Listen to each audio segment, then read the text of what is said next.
سورۃ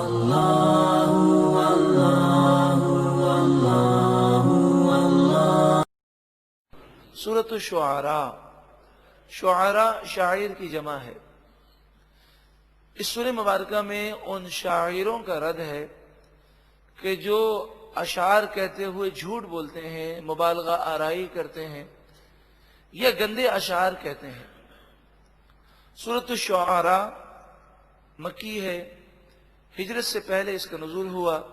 قرآن پاک کی ترتیب کے اعتبار سے اس کا نمبر 26 ہے، نزول کے اعتبار سے اس کا نمبر 47 ہے۔ اس میں 227 آیتیں ہیں، 11 رکوع ہیں۔ سورۃ الشعراء میں قرآن مجید فرقان حمید کے مضامین کا خلاصہ پیش کیا گیا ہے، خصوصاً جن قوموں کی تباہی کے واقعات پورے قرآن میں تفصیل کے ساتھ ہیں۔ اس سورہ مبارکہ میں ان قوموں کے واقعات کو اشارتاً پھر ذکر کیا گیا ہے اور یہ درس دیا گیا ہے کہ اے کافروں، اے مشرکوں اور اے گناہ گاروں، بڑی بڑی طاقتیں اللہ کے غضب کے سامنے بے بس ہیں۔ تم ان سے کم عمر رکھتے ہو اور ان سے کم تم طاقتیں رکھتے ہو۔ رب کی بارگاہ میں جھک جاؤ اور نیک اور پرہیزگار زندگی گزارو، اس سے پہلے کہ ڈھیل اور مہلت ختم ہو جائے، موت تمہارے قصے کو ختم کر دے، تم موت کی تیاری کرو۔ یہ اس پوری سورہ مبارکہ کا خلاصہ اور اس کا اہم ترین درس ہے۔ بسم اللہ الرحمن الرحیم، اللہ کے نام سے شروع جو بہت زیادہ مہربان نہایت رحم کرنے والا۔ طاسیم میم، حروف مقطعات۔ واللہ ورسولہ اعلم بمرادہ، اللہ اور اس کے رسول اس کی مراد کو بخوبی جانتے ہیں۔ تلک آیات الکتاب المبین، یہ روشن کتاب کی آیتیں ہیں۔ یہ ایسی روشن اور منور کتاب ہے کہ جو اس سے وابستگی اختیار کرے، اس سے محبت کرے، اس سے الفت کرے تو یہ کتاب اسے نہ صرف دنیا میں روشن اور منور کرتی ہے بلکہ یہ پیاری کتاب اس کے لیے قبر کو بھی منور کر دیتی ہے۔ اور یہ وہ پیاری کتاب ہے کہ حدیث پاک کے مطابق جو اس سے محبت کرتا ہے اور اس سے لو لگاتا ہے تو یہ پیاری کتاب قرآن مجید فرقان حمید کل بروز قیامت اس کے لیے شفاعت کرے گا، اس کے سر پر سایہ فگن ہوگا۔ اللہ تعالی ہمیں بھی قرآن پاک سے حقیقی محبت عطا فرمائے۔ لعلک باخع نفسک اللہ یکونوا مؤمنین، اے محبوب صلی اللہ علیہ وآلہ وسلم، کیا آپ اپنی جان قربان کر دیں گے اس غم میں کہ یہ کافر ایمان نہیں لاتے؟ نبی اکرم صلی اللہ علیہ وآلہ وسلم جب بہت زیادہ رنجیدہ ہو گئے تو اس پر یہ آیت کریمہ نازل ہوئی۔ اللہ تعالیٰ نے اپنے محبوب کریم صلی اللہ علیہ وآلہ وسلم کو تسلی دی اور فرمایا اے میرے محبوب، آپ اتنا رنج نہ کریں، اتنی فکر نہ کریں، اتنا غم نہ کریں۔ یہ ایمان نہیں لاتے، آپ کی ہدایت کرنے میں اور آپ کی تبلیغ میں کوئی خامی نہیں ہے، ان کے دل مردہ ہیں۔ ان نشاء ننزل علیہم من السماء آیۃ، اگر ہم چاہتے تو آسمان سے ایسی نشانی نازل کر دیتے۔ فولت اعناقهم لها خاضعین، تو ان کے بڑوں بڑوں کی گردنیں اس کے لیے جھک جاتے ہیں۔ مراد یہ ہے کہ پھر کسی کو انکار کی گنجائش نہ ہوتی، کہ وہ دیکھ رہے ہوتے کہ جو انکار کرتا ہے وہ فوراً ہلاک ہو جاتا ہے، تو ایسی واضح نشانی آ جاتی تو یہ انکار کی گنجائش نہ رکھتے۔ مگر دنیا میں ان تمام معاملات کو غیب رکھا گیا، بن دیکھے ایمان لانا ہے، آزمائش ہے، امتحان ہے، فوراً عذاب اور فوراً گرفت نازل بھی نہیں ہو رہی۔ تو یہ اللہ تعالیٰ کی مشیت ہے، حکمت ہے۔ وما یأتیہم من ذکر من الرحمن محدث الا كانوا عنہ معرضین، ان کے پاس رحمان عز و جل کی کوئی بھی نئی نصیحت آتی ہے تو اس سے وہ روگردانی کرتے ہیں، اعراض کر لیتے ہیں، اس نئی نصیحت پر بھی غور نہیں کرتے۔ فقد کذبوا، پس ان لوگوں نے جھٹلا دیا۔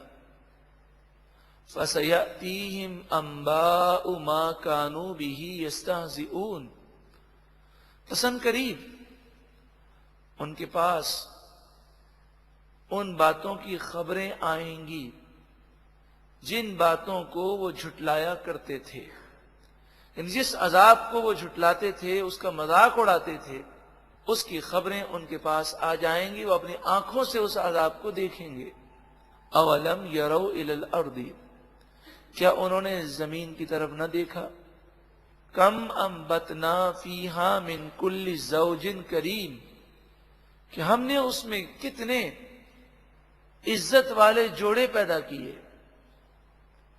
اس سے مراد پھل ہیں، پھول ہیں، اناج ہے، مویشی ہیں، کہ جس کے اندر مذکر اور مؤنث کے جوڑے ہیں، جس میں ایک سلسلہ افزائش ہے، اور ہر ایک کے رنگ اور ہر ایک کی خوبصورتی دیکھ کر انسان کی عقلیں حیران رہ جاتی ہیں۔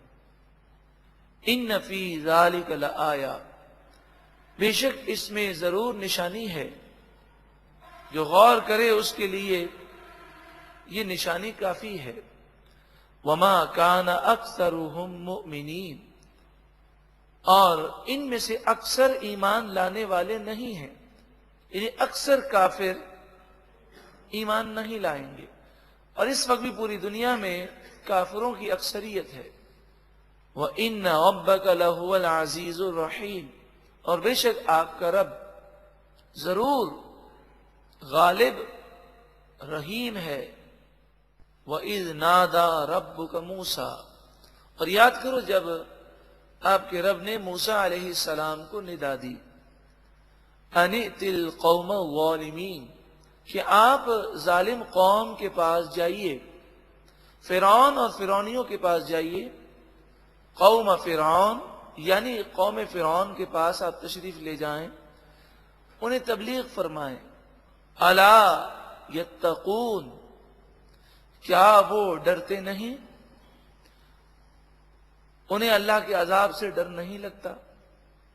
قال ربی، عرض کی اے میرے رب، انی اخاف، بے شک مجھے ڈر لگتا ہے، ان یکذبون، کہ وہ مجھے جھٹلا دیں گے اور میری بات نہیں مانیں گے۔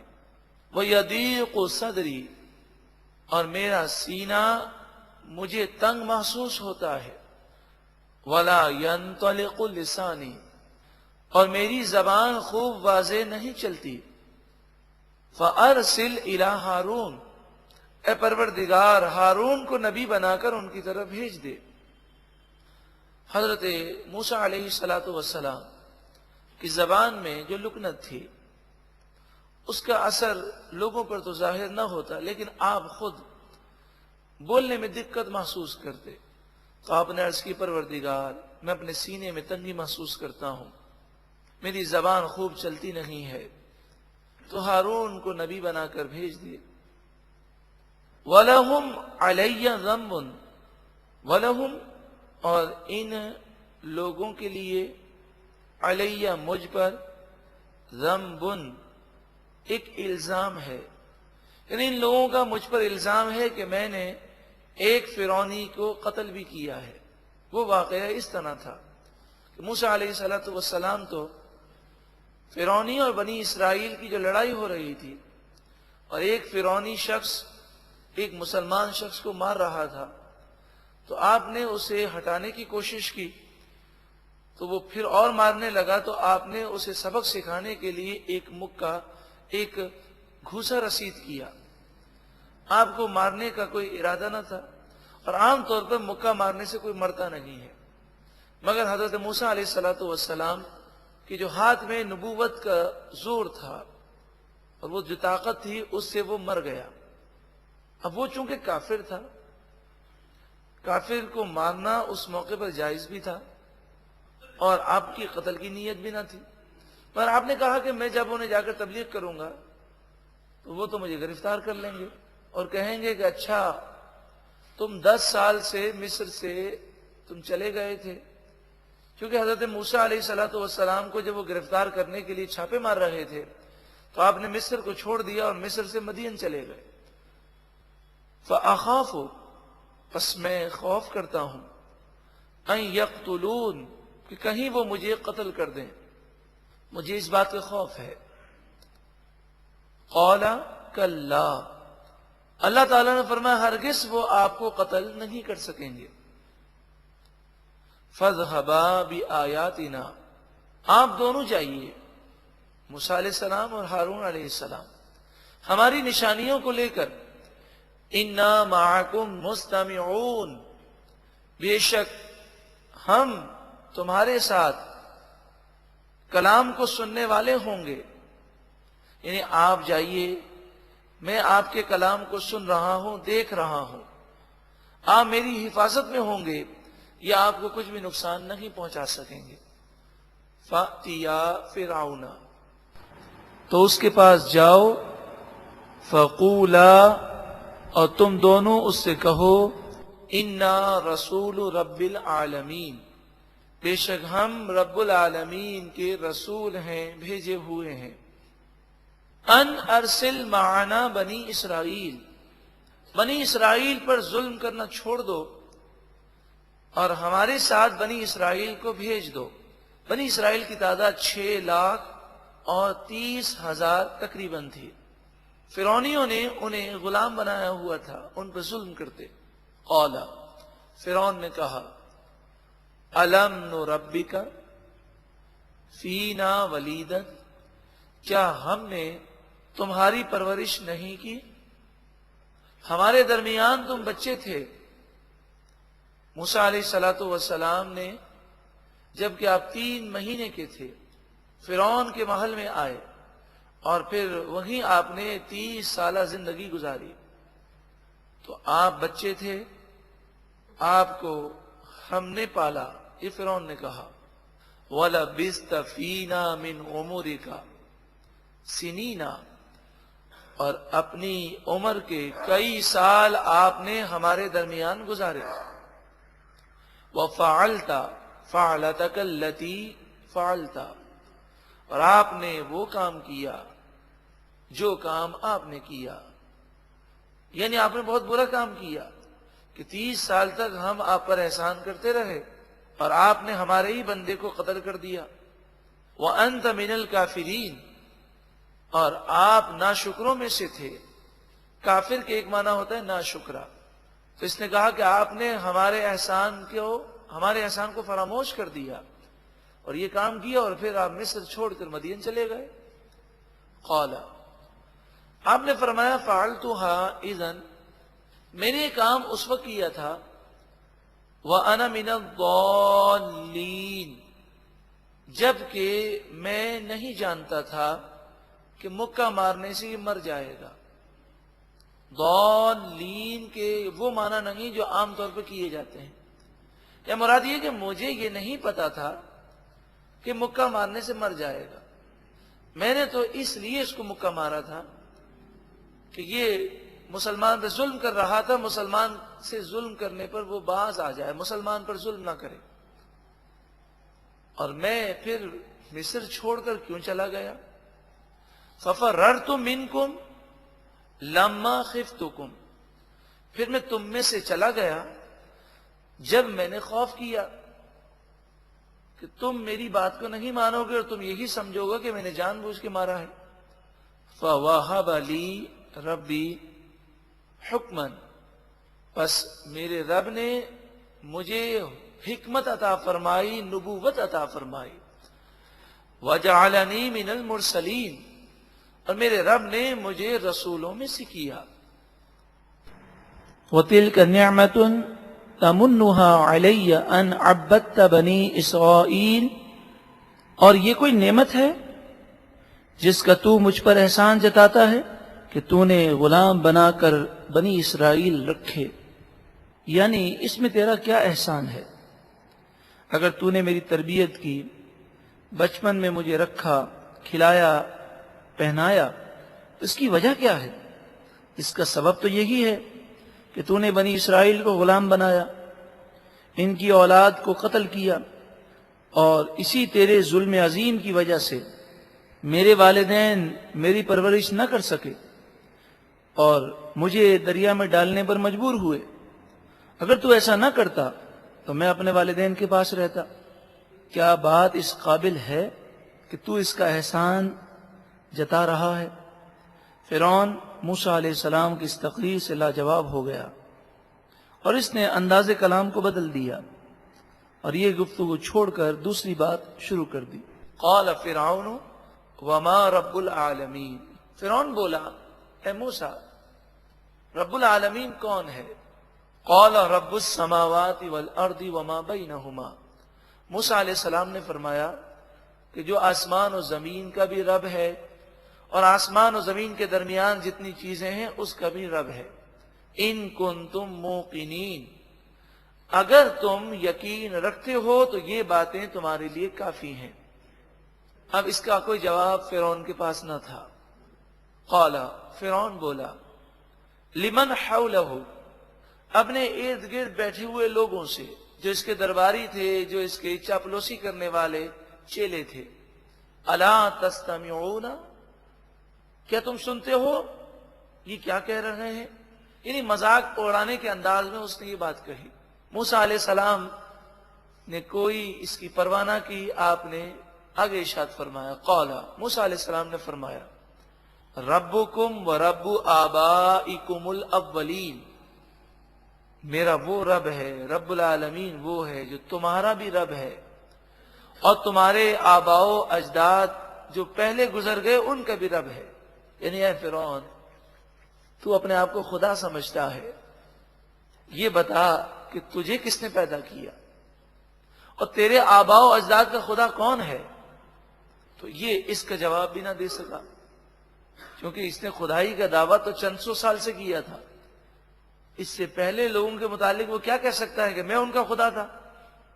قال، فرعون بولا ان رسولکم الذی ارسل الیکم لمجنون، بے شک تمہاری طرف جس کو رسول بنا کر بھیجا گیا ہے وہ تو ضرور مجنون ہے، نعوذ باللہ من ذالک۔ یہ دشمنوں کی عادت ہے کہ جب جواب نہیں دے سکتے تو الٹی سیدھے الزامات لگاتے ہیں اور مذاق اڑاتے ہیں، لیکن تبلیغ دین کرنے والا پرواہ نہیں کرتا۔ قال، آپ نے اس کا کوئی جواب نہ دیا کہ میں مجنون نہیں ہوں، آپ نے اپنی گفتگو کو جاری رکھا۔ قال، موسیٰ علیہ السلام نے فرمایا رب المشرق والمغرب وما بینہما، مشرق اور مغرب کا رب ہے اور جو کچھ ان کے درمیان ہے اس کا بھی رب ہے۔ ان کنتم تعقلون، اگر تم سمجھتے ہو تو یہ باتیں تمہارے لیے کافی ہیں۔ قال، اب فرعون نے دھمکی دی، لئن اتخذت الہا غیری، اگر آپ نے میرے علاوہ کسی اور کو خدا سمجھا اور مجھے معبود اور رب نہ سمجھا، لَأَجْعَلَنَّكَ مِنَ الْمَسْجُونِينَ، تو میں آپ کو قید کر دوں گا، قید میں ڈال دوں گا۔ اب اس رکوع میں مفسرین فرماتے تین باتیں ہیں۔ جب کوئی اچھی بات بتاتا ہے تو پہلی بات اس کا مذاق اڑایا جاتا ہے، فرعون نے مذاق اڑایا، لیکن جب دیکھا کہ مذاق سے بھی حضرت موسیٰ علیہ السلام پر کوئی اثر نہیں ہو رہا تو دوسری صورت یہ ہوتی ہے کہ مبلغ جو اچھی باتیں کر رہا ہے اس پر جھوٹا الزام لگا دیا جائے، اور آپ کو کہا تو آپ تو مجنون ہیں، تو اس پر بھی اس نے دیکھا کہ آپ پر کوئی اثر نہیں، تو تیسری چیز ہے دھمکی دینا، تو اس نے آپ کو دھمکی دی اور کہا کہ اگر آپ نے ایسی باتیں کی تو میں آپ کو جیل میں ڈال دوں گا۔ قال، آپ نے فرمایا اولو جئتک بشیء مبین، کیا اگر میں تمہارے پاس روشن واضح چیز لے کر آؤں پھر بھی تم مجھے قید میں ڈالو گے؟ قال، فرعون بولا فأت بہ ان کنت من الصادقین، اگر آپ سچے ہیں تو وہ چیز لا کر دکھائیں۔ فألقى عصاه، اب آپ سوچیں بات چل رہی ہو اور اچانک سے موسیٰ علیہ الصلوۃ والسلام نے اپنا عصا پھینکا اور وہ 1 میل کا اژدہا بن گیا. اور بعض مفسرین فرماتے ہیں پہلے وہ ہوا میں اڑا اور پھر اڑ کر نیچے آیا اور اس نے اپنا منہ فرعون کی طرف کیا اور بفصیح زبان جسے فرعون سمجھ سکتا تھا اس اژدھے نے کہا اے موسیٰ مجھے حکم فرمائیے کیا حکم ہے. تو فرعون کی کیا حالت ہوئی ہوگی اور درباریوں کی کیا حالت ہوئی ہوگی. مفسرین فرماتے ہیں ایسی بھگدڑ مچی کہ کئی لوگ کچل کر ہلاک ہو گئے. تو فرعون کے دربار میں ہزاروں لوگ بیک وقت موجود ہوتے. فَإِذَا هِيَ ثُعْبَانٌ مُبِينٌ بس وہ اسی وقت اچانک ایک بہت بڑا اژدہا بن گیا. وَنَزَعَ يَدَهُ اور آپ نے اپنے ہاتھ کو کھینچا بغل سے ملا کر ہاتھ کو دوبارہ کھینچا. فَإِذَا هِيَ بَيْضَاءُ لِلنَّاظِرِينَ بس وہ اچانک ہاتھ دیکھنے والوں کے لیے روشن و منور ہو گیا. پہلے تو فرعون ایمان لانے کے لیے تیار ہو گیا. پھر اس کے وزیر حامان نے غلط مشورہ دیا اور اسے مشورہ دیا کہ ان کے بارے میں یہ مشہور کر دیں کہ یہ جادوگر ہیں اور لوگوں کو حقیقت کی طرف نہ پہنچنے دیں. قال للملأ حوله فرعون اپنے ارد گرد موجود سرداروں سے بولا درباریوں سے بولا ان هذا لساحر علیم بے شک یہ بڑا دانا اور ماہر جادوگر ہے. یرید ان یخرجکم من ارضکم بسحرہ یہ چاہتا ہے کہ اپنے جادو کے زور پر تمہیں تمہاری زمین سے باہر نکال دے. اسلام کی تبلیغ کرنے والوں کے لیے نصیحت ہے کہ اگر کسی کے خلاف الزام لگایا جائے وہ بھی نہ کافی ہو تو پھر کافر لوگ یہ شوچہ چھوڑتے ہیں کہ یہ تمہیں مٹانا چاہتے ہیں تمہارے دشمن ہیں. تو فرعون نے بھی یہی شوچہ چھوڑا. کہا کہ موسیٰ علیہ السلام چاہتے ہیں کہ تمہارے ملک پر قبضہ کر لیں اور تمہیں ملک سے نکال دیں. فَمَاذَا تَأْمُرُونَ اے میرے درباریوں تم مجھے کیا حکم دیتے ہو کیا مشورہ دیتے ہو بتاؤ میں کیا کروں. قالوا فرعون کے درباری بولے ارجہ وَأَخَاهُ موسیٰ علیہ السلام کو یہیں روک لو اور ان کے بھائی کو بھی روک لو. وَبَعَثْ فِي الْمَدَائِنِ حَاشِرِينَ اور شہروں میں جمع کرنے والے بھیجو جو جائیں اور مختلف شہروں سے بڑے ہی سمجھدار ماہر جادوگر لے کر آئیں. یَأْتُوکَ بِكُلِّ سَحَّارٍ عَلِيمٍ وہ تمہارے پاس ہر قسم کے ماہر جادوگر لے کر آئیں. فَجُمِعَ السَّحَرَةُ سحرہ ساحر کی جمع ہے. پس جادوگر جمع کر دیے گئے. لِمِيقَاتِ یوم معلوم ایک مقررہ دن کے وعدے پر. وَقِيلَ لِلنَّاسِ اور لوگوں سے کہا گیا هَلْ أَنْتُمْ مُجْتَمِعُونَ کیا تم جمع ہو گئے یعنی یہ تحقیق کرو کہ سارے لوگ آ گئے تاکہ اب مقابلہ شروع ہو. لَعَلَّنَا نَتَّبِعُ السَّحَرَةَ إِن كَانُوا هُمُ الْغَالِبِينَ شاید ہم جادوگروں کی پیروی کریں اگر وہ جادوگر غالب آ جائیں. مراد یہ ہے کہ موسیٰ علیہ السلام کی طرف سے لوگوں کی توجہ ہٹ جائے اور وہ یہ سمجھیں کہ جادوگروں کا مقابلہ ہے. اگر ہمارے جادوگر غالب آ گئے تو ہم انہیں اپنا پیشوا بنا دیں گے. فَلَمَّا جَاءَ السَّحَرَةُ پھر جب جادوگر آئے. قَالُوا لِفِرْعَوْنَ وہ فرعون سے بولے أَإِنَّ لَنَا لَأَجْرًا إِن كُنَّا نَحْنُ الْغَالِبِينَ کیا اگر ہم غالب آ گئے تو ہمیں کوئی معاوضہ ملے گا ہمیں کوئی اجرت ملے گی کوئی انعام ملے گا. قَالَ نَعَمْ فرعون نے کہا ہاں.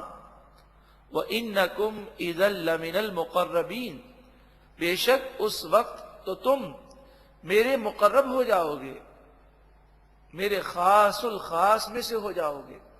قَالَ لَهُمْ موسیٰ موسیٰ علیہ السلام سے جب انہوں نے اجازت طلب کی تو موسیٰ علیہ السلام نے ان جادوگروں سے فرمایا القوا ما انتم ملقون، تم ڈالو جو تم ڈالنے والے ہو، اپنی رسیاں اور لاٹھیاں پھینک دو اور دکھاؤ تمہیں کیا دکھانا ہے۔ فَأَلْقَوْا حِبَالَهُمْ وَعِصِيَّهُمْ، بس انہوں نے اپنی رسیوں کو اور لاٹھیوں کو پھینک دیا جو کئی من کی تھی اور کئی اونٹوں پر وہ لاد کر آئے تھے۔ وَقَالُوا بِعِزَّةِ فِرْعَوْنَ، اور وہ بولے فرعون کی قسم، کیونکہ وہ فرعون کو خدا سمجھتے تھے، اس کی قسمیں کھاتے تھے۔ اِنَّا لَنَحْنُ الْغَالِبُونَ، بے شک ضرور ہم ہی غالب ہوں گے۔ فَأَلْقَى مُوسَىٰ عَصَاهُ، پس موسیٰ علیہ السلام نے اپنی لاٹھی کو ڈال دیا۔ فَإِذَا هِيَ تَلْقَفُ مَا يَأْفِكُونَ، تو فوراً وہ لاٹھی اژدہا بن گئی اور ان کی ساری بناوٹوں کو وہ نگل گئی، یعنی جادو کا زور انہوں نے ختم کیا اور ساری لاٹھیاں اور رسیوں کو اس اژدہے نے نگل لیا۔ فَأُلْقِيَ السَّحَرَةُ سَاجِدِينَ، پس جادوگر سجدہ کرتے ہوئے گر پڑے۔ قالوا، وہ بولے آمنا برب العالمین، ہم رب العالمین پر ایمان لائے، رب موسیٰ و ہارون، جو موسیٰ علیہ السلام اور ہارون علیہ السلام کا رب ہے۔ قال، فرعون بولا آمنتم لہ قبل ان آذن لکم، اس سے پہلے کہ میں تمہیں اجازت دوں تم میری اجازت کے بغیر ایمان لے آئے۔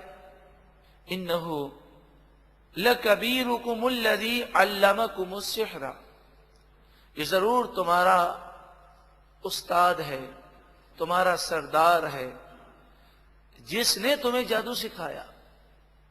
تم لاٹھی سے چھوٹے چھوٹے سانپ بناتے ہو، یہ لاٹھی سے بہت بڑا اژدہا بناتا ہے، اور تم سب ایک ہی ہو، اور تم نے ایک سازش کی، ایک پلاننگ کی جس سے ہمیں بہکانے کی کوشش کی۔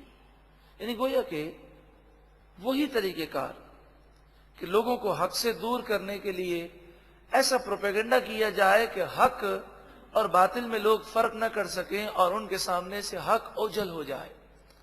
فَلَسَوْفَ تَعْلَمُونَ، پس ضرور ان قریب تم جان لو گے کہ میں تمہیں کیسی سزا دوں گا۔ لَأُقَطِّعَنَّ أَيْدِيَكُمْ وَأَرْجُلَكُمْ مِنْ خِلَافٍ، میں اپوزٹ سائڈ کے ہاتھ اور پاؤں کو، مخالف سمت کے ہاتھ اور پاؤں کو ضرور بضرور کاٹوں گا، یعنی دایاں ہاتھ اور الٹا پاؤں کاٹ دوں گا۔ وَلَأُصَلِّبَنَّكُمْ أَجْمَعِينَ، اب آپ سوچیں کسی کا دایاں ہاتھ بازو سے کاٹ دیا جائے اور بائیں ٹانگ اس کی ران سے کاٹ دی جائے، اب وہ تڑپ رہا ہے، پھر تڑپتے ہوئے اس کو درخت پر رکھا جائے اور کیلیں ٹھوک ٹھوک کر اسے ہلاک کر دیا جائے، کیسی اذیت ناک موت ہے۔ اور پھر اس کی لاش کو 3 دن تک اسی طرح رکھا جائے تاکہ لوگوں کو عبرت ہو۔ مگر انہیں جنت کے وہ نظارے دکھا دیے گئے تھے، وہ جانتے تھے کہ جب انسان شہید ہوتا ہے تو بظاہر دیکھنے میں ایسا لگے کہ جسم کے ٹکڑے ٹکڑے ہو گئے، مگر شہید کو ذرہ برابر بھی تکلیف نہیں ہوتی۔ حدیث پاک میں فرمایا، جو ہم کئی مرتبہ سن چکے، کہ شہید کو تو اتنی تکلیف بھی نہیں ہوتی جتنی تمہیں چونٹی کے کاٹنے سے ہوتی ہے۔ تو وہ شہادت کی لذت کو محسوس کر چکے تھے، یعنی انہیں یہ علم ہو چکا تھا کہ شہادت ایک عظیم الشان سعادت ہے۔ وَلَأُصَلِّبَنَّكُمْ أَجْمَعِينَ، فرعون نے دھمکی دی، اور ضرور بضرور میں تم سب کو سولی پہ چڑھا دوں گا۔ قَالُوا لَا ضَيْرَ، یہ بولے ہمیں کوئی پرواہ نہیں، ہمیں کوئی فکر نہیں، تجھے جو کرنا ہے کر لے، ہم نے تو جنت کے وہ نظارے کیے ہیں کہ ہم تڑپ رہے ہیں کہ جلدی اس دنیا سے جائیں۔ اِنَّا إِلَىٰ رَبِّنَا مُنْقَلِبُونَ، بے شک ہم اپنے رب کی طرف پلٹنے والے ہیں۔ اِنَّا نَطْمَعُ أَن يَغْفِرَ لَنَا رَبُّنَا خَطَايَانَا أَن كُنَّا أَوَّلَ الْمُؤْمِنِينَ، بے شک ہم امید رکھتے ہیں کہ ہمارا رب ہماری خطاؤں کو بخش دے گا، اس وجہ سے ہم پر کرم ہوگا کہ ہم سب سے پہلے ایمان لانے والے ہیں، کہ تیری قوم میں سے ہم سب سے پہلے ایمان لائے۔ اب ہمیں دیکھ کر کئی لوگ ایمان لا رہے ہیں اور لائیں گے، تو یہ شمع جلتی رہے گی اور ہم پر بہت زیادہ کرم ہوگا۔ اور ایسا ہی ہوا کہ ہزاروں کی تعداد میں لوگ اس واقعے کو دیکھ کر ایمان لے آئے۔ وَأَوْحَيْنَا إِلَى مُوسَىٰ، اور ہم نے موسیٰ علیہ السلام کی طرف وحی فرمائی، ان اسری بعبادی انکم متبعون، راتوں رات میرے بندوں کو لے کر آپ نکلیں، بے شک آپ کا پیچھا کیا جائے گا۔ تو ان بنی اسرائیلیوں کی تعداد جو 6,30,000 ہے تقریباً، انہیں لے کر آپ مصر سے روانہ ہو جائیں شام کی طرف۔ فَأَرْسَلَ فِرْعَوْنُ فِي الْمَدَائِنِ حَاشِرِينَ، فوراً فرعون نے شہروں میں لشکر جمع کرنے والے بھیجے اور کہا ان ہؤلاء لشرذمۃ قلیلون، بے شک یہ تھوڑی جماعت ہے، یہ تھوڑے لوگ ہیں، ان پر قابو پانا آسان ہے، لہذا اے میرے فوجیوں ان کا پیچھا کرنا ہے۔ تھوڑی دیر میں اس کی فوج جمع ہو گئی۔ وَإِنَّهُمْ لَنَا لَغَائِظُونَ، فرعون نے کہا اور بے شک یہ لوگ ہمیں جلاتے ہیں، یعنی یہ ایسی باتیں کرتے ہیں جس سے ہمارے دل جلتے ہیں۔ وَإِنَّا لَجَمِيعٌ حَاذِرُونَ، اور بے شک ہم ضرور سب چوکنا ہیں، ہوشیار ہیں، انہیں ہم ضرور پکڑ لیں گے۔ فَأَخْرَجْنَاهُمْ مِنْ جَنَّاتٍ وَعُيُونٍ، وہ تقدیر اور اللہ کے فیصلے کو نہیں جانتے تھے، بس ہم نے ان فرعونیوں کو نکالا ان کے باغات سے اور ان کے چشموں میں سے، اور یہ مصر سے نکل کر موسیٰ علیہ السلام کی قوم کے پیچھے بھاگے۔ وَكُنُوزٍ، اور خزانوں سے نکالا، خزانے بھی انہوں نے چھوڑ دیے۔ وَمَقَامٍ كَرِيمٍ، اور عالی شان جگہوں کو، آرام دہ جگہوں کو انہوں نے چھوڑ دیا۔ كَذَلِكَ، اسی طرح ہم نے انہیں ان چیزوں سے محروم کیا، اور پھر وہ دریا میں جا کر غرق ہو گئے۔ وَأَوْرَثْنَاهَا بنی اسرائیل، اور ہم نے بنی اسرائیل کو اس کا وارث بنا دیا۔ فَأَتْبَعُوهُمْ مُشْرِقِينَ، پس صبح کے وقت ان لوگوں نے بنی اسرائیل کا پیچھا کیا۔ فَلَمَّا تَرَاءَ الْجَمْعَانِ، پھر جب دونوں لشکروں نے آپس میں ایک دوسرے کو دیکھا، یعنی آمنے سامنے آ گئے لشکر، مسلمانوں نے یہ دیکھا کہ آگے سمندر ہے اور پیچھے دیکھا تو فرعون کا لشکر بہت قریب ہے۔ قال اصحاب موسیٰ انا لمدرکون، موسیٰ علیہ السلام کے ساتھی بولے بے شک آج ہم پکڑ لیے گئے، کیونکہ آگے سمندر ہے، پیچھے فوج ہے، کوئی بچنے کی کوئی صورت نظر نہیں آتی۔ قال کلا، موسیٰ علیہ السلام نے فرمایا ہرگز نہیں، ان معی ربی، بے شک میرے ساتھ میرا رب ہے، سیہدین، ان قریب وہ میرے لیے راستہ کھول دے گا۔ فاوحینا الی موسیٰ، پس ہم نے موسیٰ علیہ السلام کی طرف وحی فرمائی، ان اضرب بعصاک البحر، کہ آپ اپنے عصے سے سمندر کو ماریں۔ فانفلق، پس وہ سمندر پھٹ گیا، اس میں 12 راستے بن گئے۔ فَكَانَ كُلُّ فِرْقٍ كَالطَّوْدِ الْعَظِيمِ، طود پہاڑ کو کہتے ہیں، اور ہر دیوار جو پانی کی بنی وہ عظیم پہاڑ کی طرح بلند ہو گئی، تو پانی کی دیواریں بن گئی، بیچ میں خشک راستہ بن گیا۔ وَأَزْلَفْنَا ثَمَّ الْآخَرِينَ، اور ہم نے وہاں دوسروں کو قریب کر دیا۔ فرعون بنی اسرائیل کے بالکل قریب پہنچ گیا، اور ابھی وہ پکڑنا ہی چاہتا تھا کہ سمندر میں راستے بنے، اور بنی اسرائیل سمندر میں دوڑنے لگے۔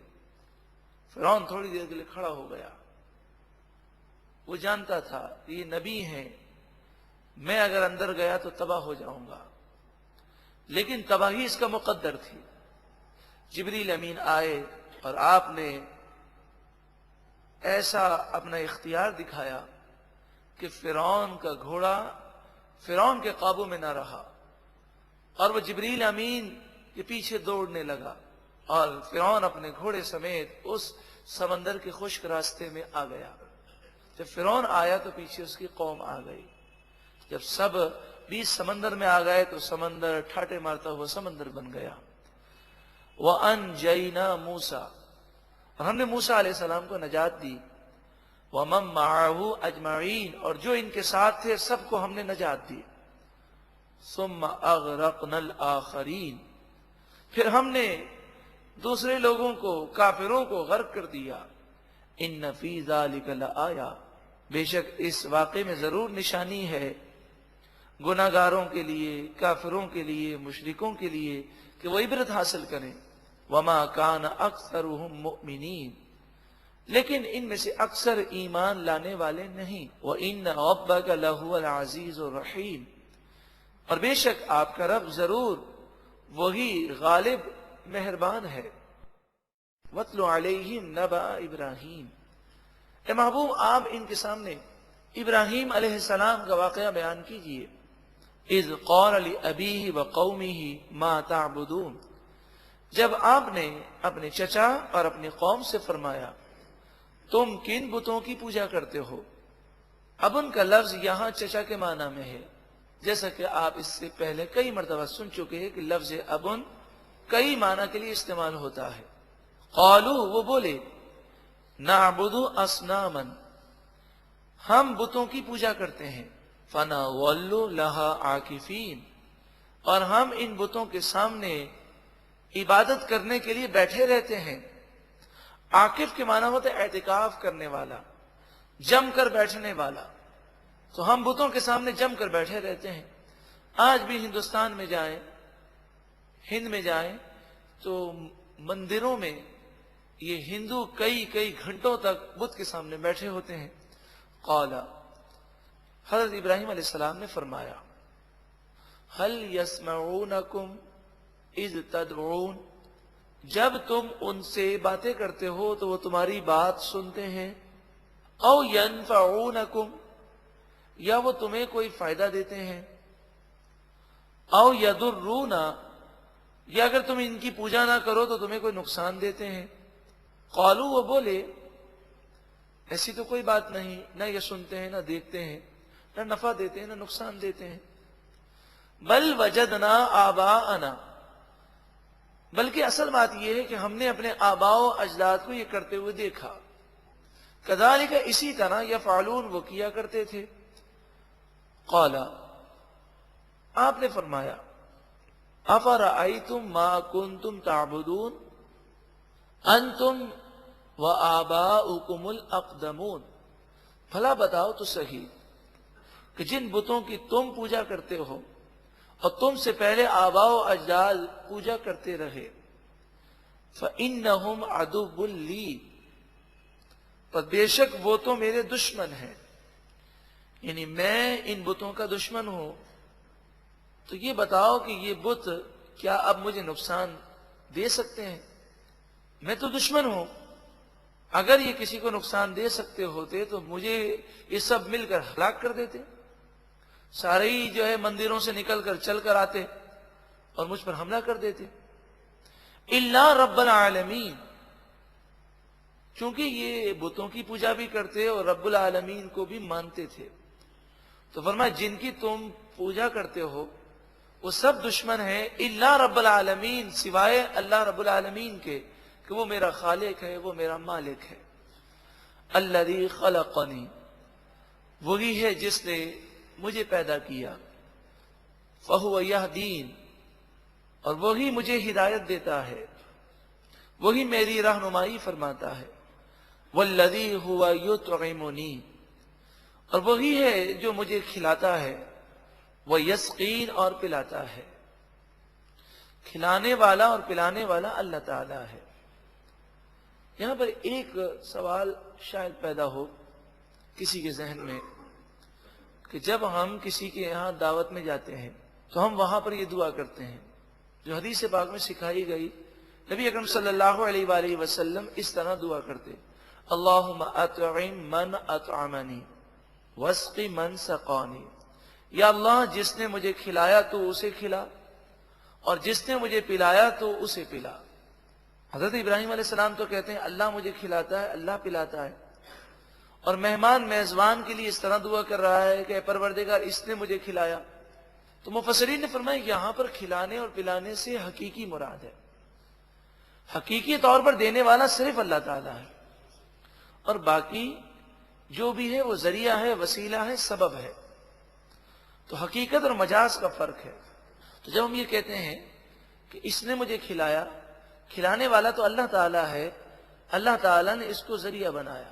اور حدیث پاک میں فرمایا جو لوگوں کا شکریہ ادا نہیں کرتا وہ اللہ کا بھی ناشکرا ہے. تو یہ اس کے لیے دعا ہے. اسلام نے ظاہری اسباب کا انکار نہیں کیا. اسلام کوئی ہوائی مذہب نہیں ہے. ایسے تصورات ہوں کہ جو ہر وقت سمجھ سے بالاتر ہوں. اسلام نے اسباب کو تسلیم کیا، لیکن کہا کہ تمہاری نظر ہمیشہ مسبب الاسباب پر ہونی چاہیے. یعنی کوئی بھی تمہاری مدد کرے، کسی سے بھی مدد مانگو، عقیدہ یہی ہو کہ حقیقی طور پر مددگار صرف اللہ تعالیٰ ہے اور یہ ذریعہ اور وسیلہ ہے.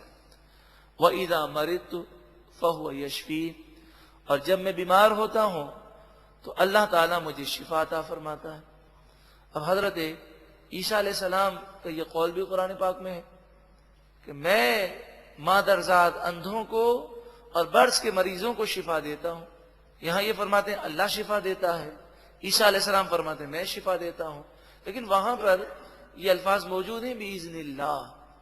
اگر الفاظ موجود نہ بھی ہوں تو مراد یہی ہے کہ بِإِذْنِ اللَّهِ. جیسے حضرت جبریل امین نے عرض کی حضرت مریم سے لِأَهَبَ لَكِ غُلَامًا زَكِيًّا. میں اس لیے آیا ہوں تاکہ آپ کو ایک بیٹا دوں. یہاں پر بِإِذْنِ اللَّهِ کے الفاظ نہیں ہیں، لیکن مراد یہی ہے کہ میں بیٹا دوں گا اللہ کے اذن سے. حضرت عیسیٰ علیہ السلام بیماروں کو شفا دیتے ہیں اللہ کے اذن سے. تو اللہ کے نیک بندے اللہ کی دی ہوئی طاقت سے اور اللہ کے حکم سے بے شمار کام کرتے ہیں. یہاں پر حقیقت مراد ہے. وَإِذَا مَرِضْتُ فَهُوَ يَشْفِينِ. اور جب میں بیمار ہوتا ہوں تو وہی اللہ مجھے شفا دیتا ہے. وَالَّذِي يُمِيتُنِي ثُمَّ يُحْيِينِ. وہی ذات جو مجھے موت دے گا پھر وہی مجھے زندہ کرے گا. وَالَّذِي أَطْمَعُ أَن يَغْفِرَ لِي خَطِيئَتِي يَوْمَ الدِّينِ. وہی ہے ذات جس سے میں امید رکھتا ہوں کہ وہ میری خطائیں قیامت کے دن معاف فرما دے گا. نبی ہیں، رسول ہیں، خطاؤں سے پاک ہیں. اللہ کے خوف کا غلبہ ہے، عاجزی انکساری ہے. رب ہب لی حکمن. اے میرے رب مجھے حکمت عطا فرما. وَأَلْحِقْنِي بِالصَّالِحِينَ. اور مجھے نیک لوگوں کے ساتھ ملا دے، یعنی مجھے نیک بنا دے. وہ تو حکمت سے پر نور ہے اور نیکوں کے سردار ہیں.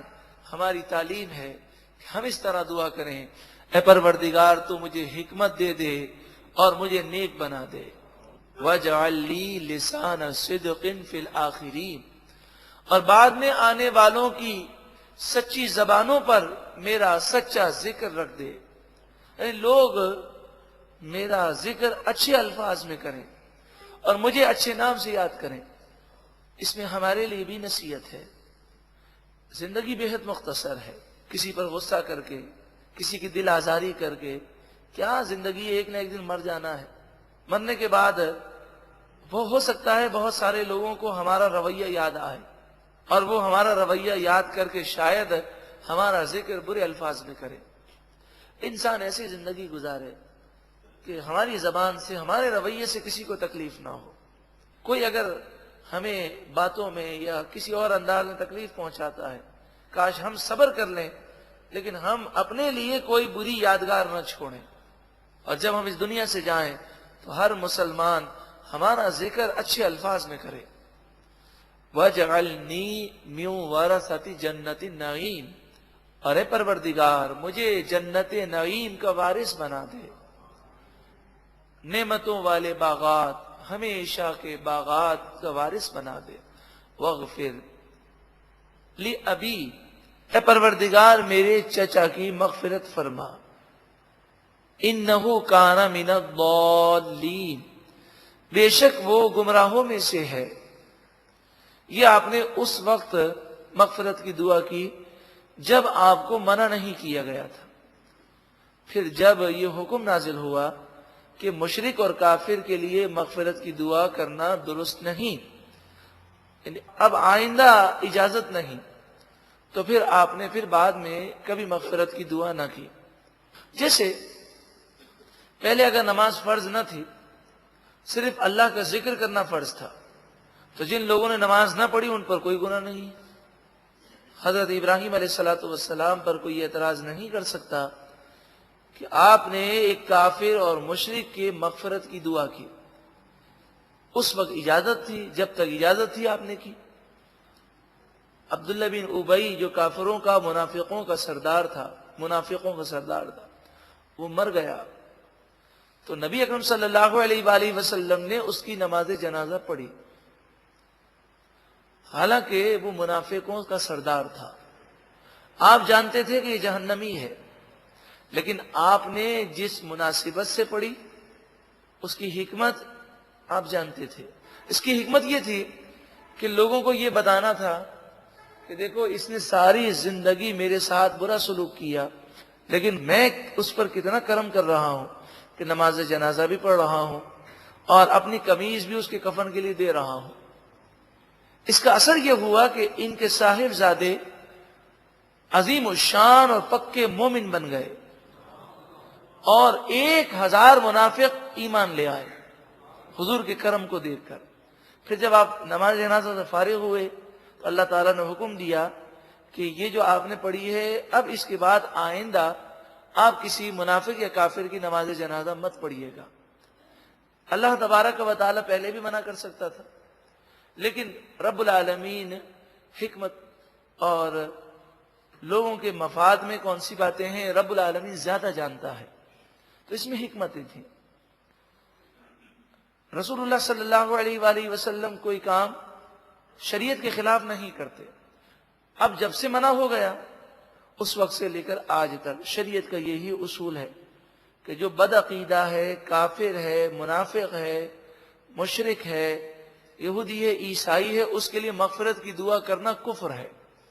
تو بعض لوگ کافر کے مرنے پر کہتے ہیں انا للہ و انا الیہ راجعون، اسے مرحوم کہتے ہیں یا اس کے لیے مغفرت کی دعا کر دیتے ہیں، تو یہ کفر ہے، اس سے ایمان ضائع ہو جاتا ہے.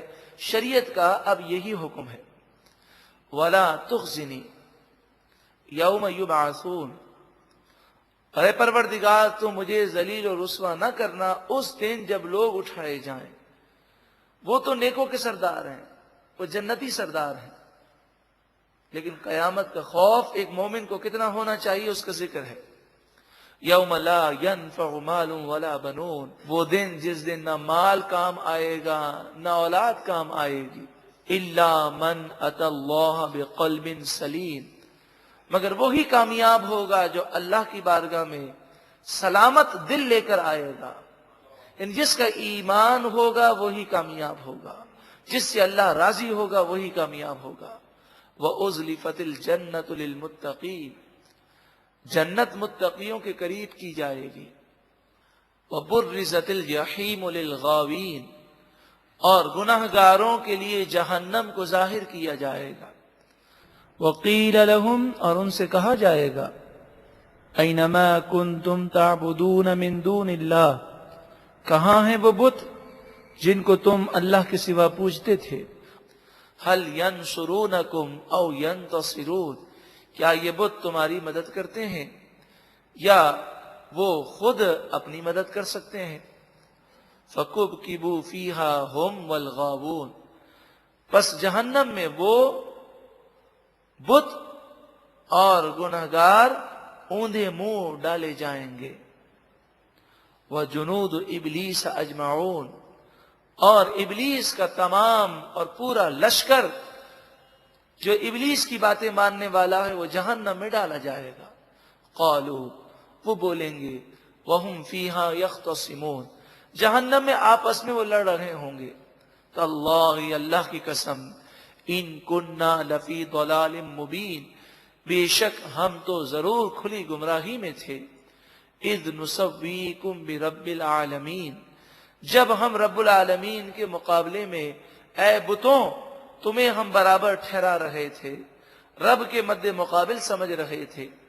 وما اضلنا الا المجرمون، اور وہ کہیں گے ہمیں مجرموں گناہ گاروں نے گمراہ کر دیا، ان گناہ گاروں کی باتیں ہم نے نہ مانی ہوتی تو آج ہمارا یہ حشر نہ ہوتا۔ فما لنا من شافعین، بس ہمارے لیے کوئی سفارش کرنے والا نہیں، ولا صدیق حمیم، اور کوئی گہرا دوست نہیں۔ فلو ان لنا کرتن، پس اگر بے شک ہمارے لیے واپس پلٹنا ہوتا، اگر ہم دوبارہ دنیا میں چلے جائیں، فنکون من المؤمنین، تو ضرور ہم ایمان لانے والے ہو جاتے۔ ان فی ذلک لآیہ، بے شک ان باتوں میں ضرور نشانیاں ہیں۔ وما کان اکثرهم مؤمنین، لیکن اکثر ان میں سے ایمان لانے والے نہیں۔ وَإِنَّ رَبَّكَ لَهُوَ الْعَزِيزُ الرَّحِيمُ، اور بے شک آپ کا رب ضرور غالب مہربان ہے۔ کذبت قوم نوح المرسلین، نوح علیہ السلام کی قوم نے رسولوں کو جھٹلایا۔ اذ قال لهم اخوهم نوح، جب ان کی ہم قوم نوح علیہ السلام نے ان سے فرمایا، الا تتقون، کیا تم اللہ سے نہیں ڈرتے؟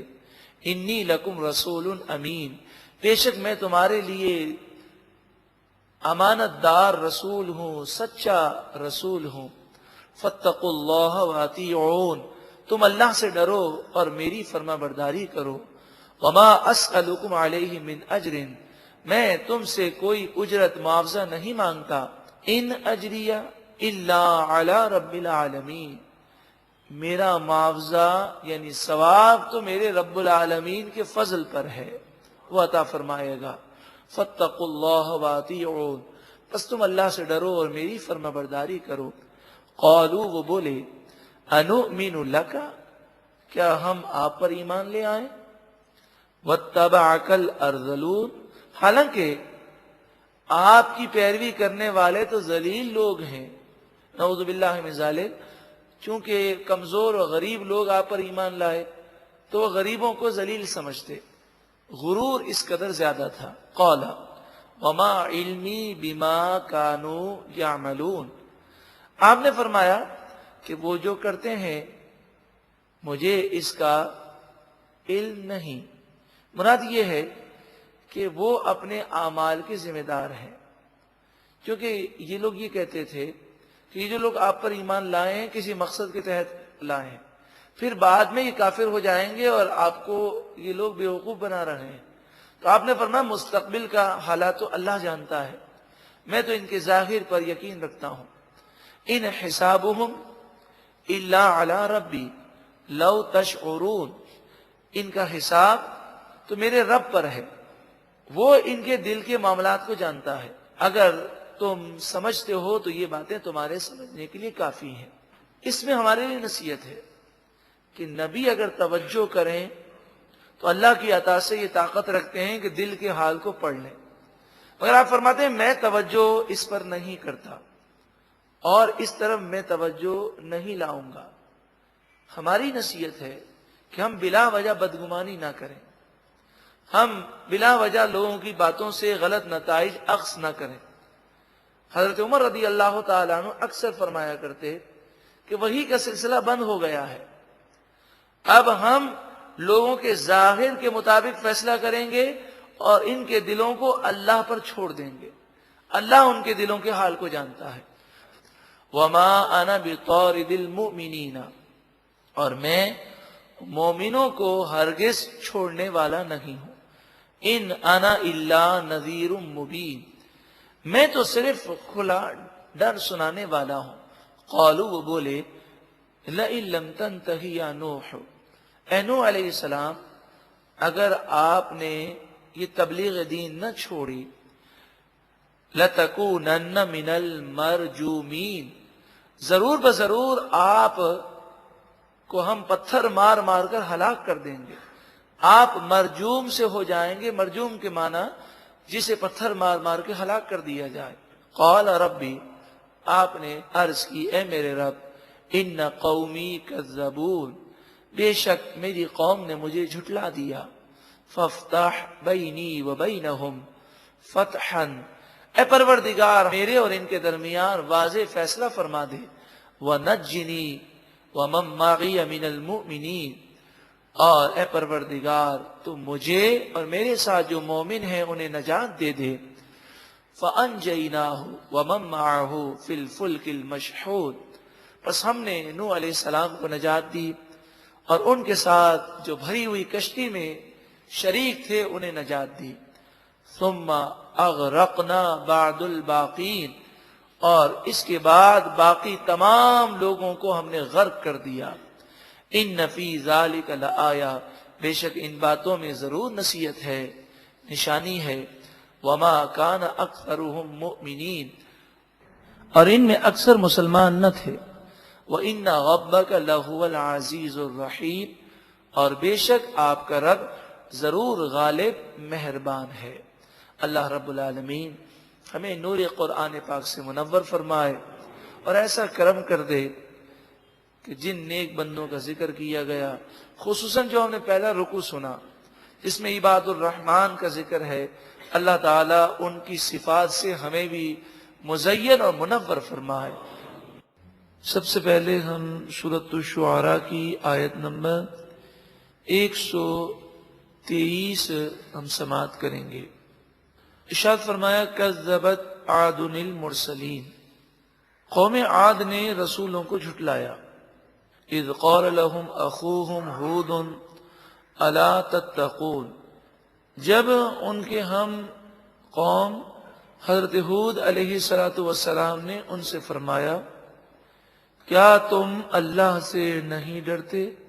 انی لکم رسول امین بے شک میں تمہارے لیے رسول امین ہوں، امانت دار ہوں، جو اللہ کا حکم ہے وہی تمہیں پہنچانے والا ہوں۔ فاتقوا اللہ پس تم اللہ سے ڈرو، وَأَطِيعُونَ اور میری فرما برداری کرو، وَمَا أَسْأَلُكُمْ عَلَيْهِ مِنْ أَجْرٍ اور میں تم سے اس تبلیغ دین پر کوئی اجرت کوئی معاوضہ نہیں مانگتا۔ ان اجری الا علی رب العالمین میری اجرت میرا ثواب میرا صلہ رب العالمین کے ذمہ کرم پر ہے، وہ مجھے ثواب عطا فرمائے گا۔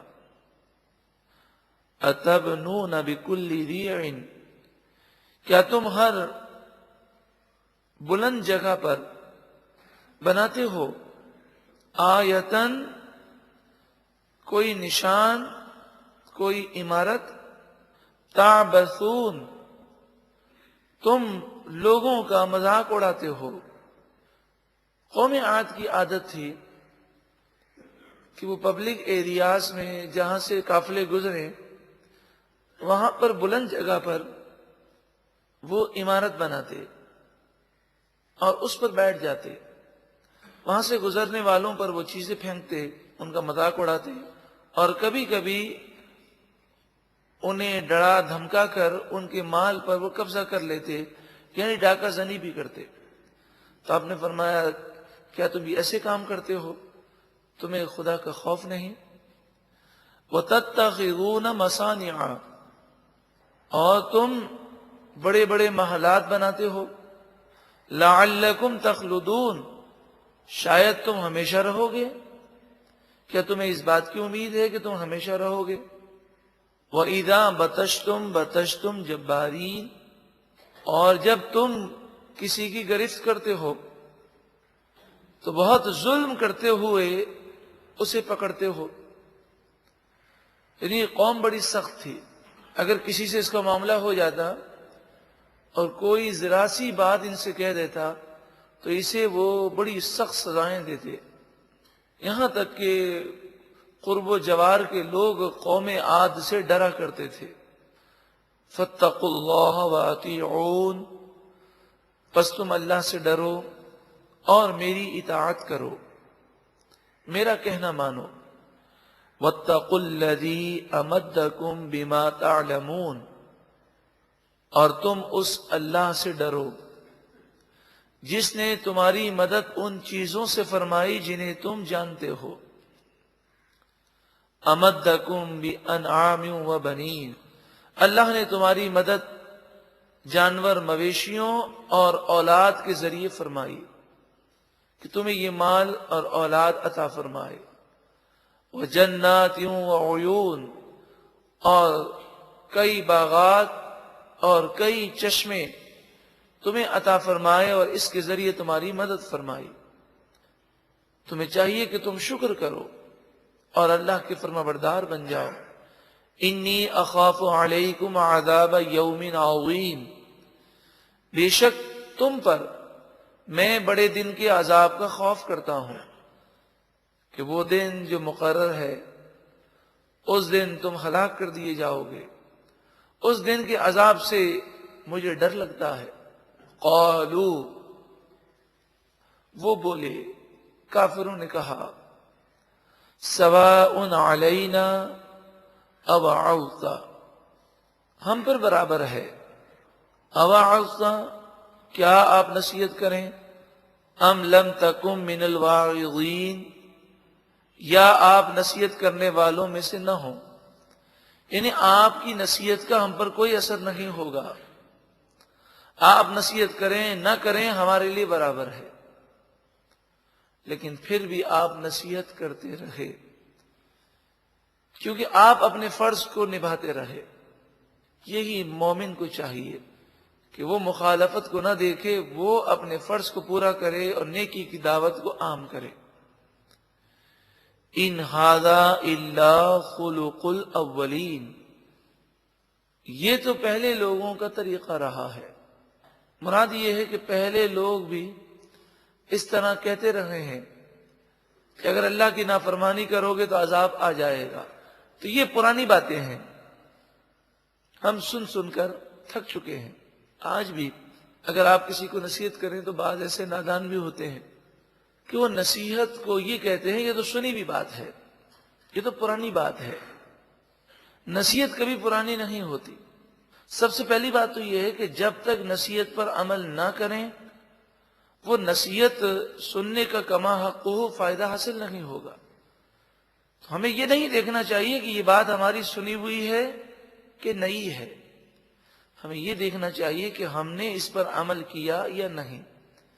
اگر عمل کیا ہے تو اللہ کا شکر ادا کریں، اور اس نصیحت پر ہمارا عمل نہیں تو عمل کے لیے کوشش کریں۔ وما نحن بمعذبین، اور ہمیں عذاب نہیں دیا جائے گا۔ یہ صرف ایسی ہی باتیں ہیں۔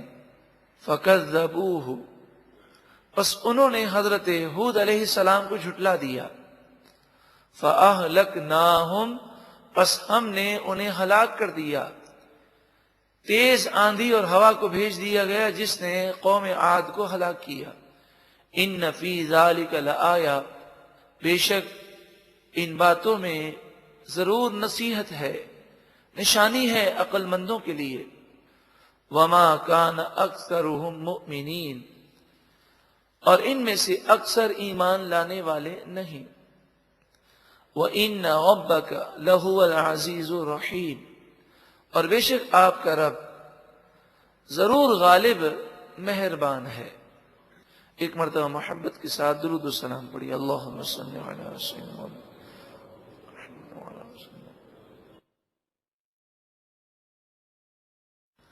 19 پارے کا 12واں رکوع اور سورہ شعراء کی آیت نمبر 141 141۔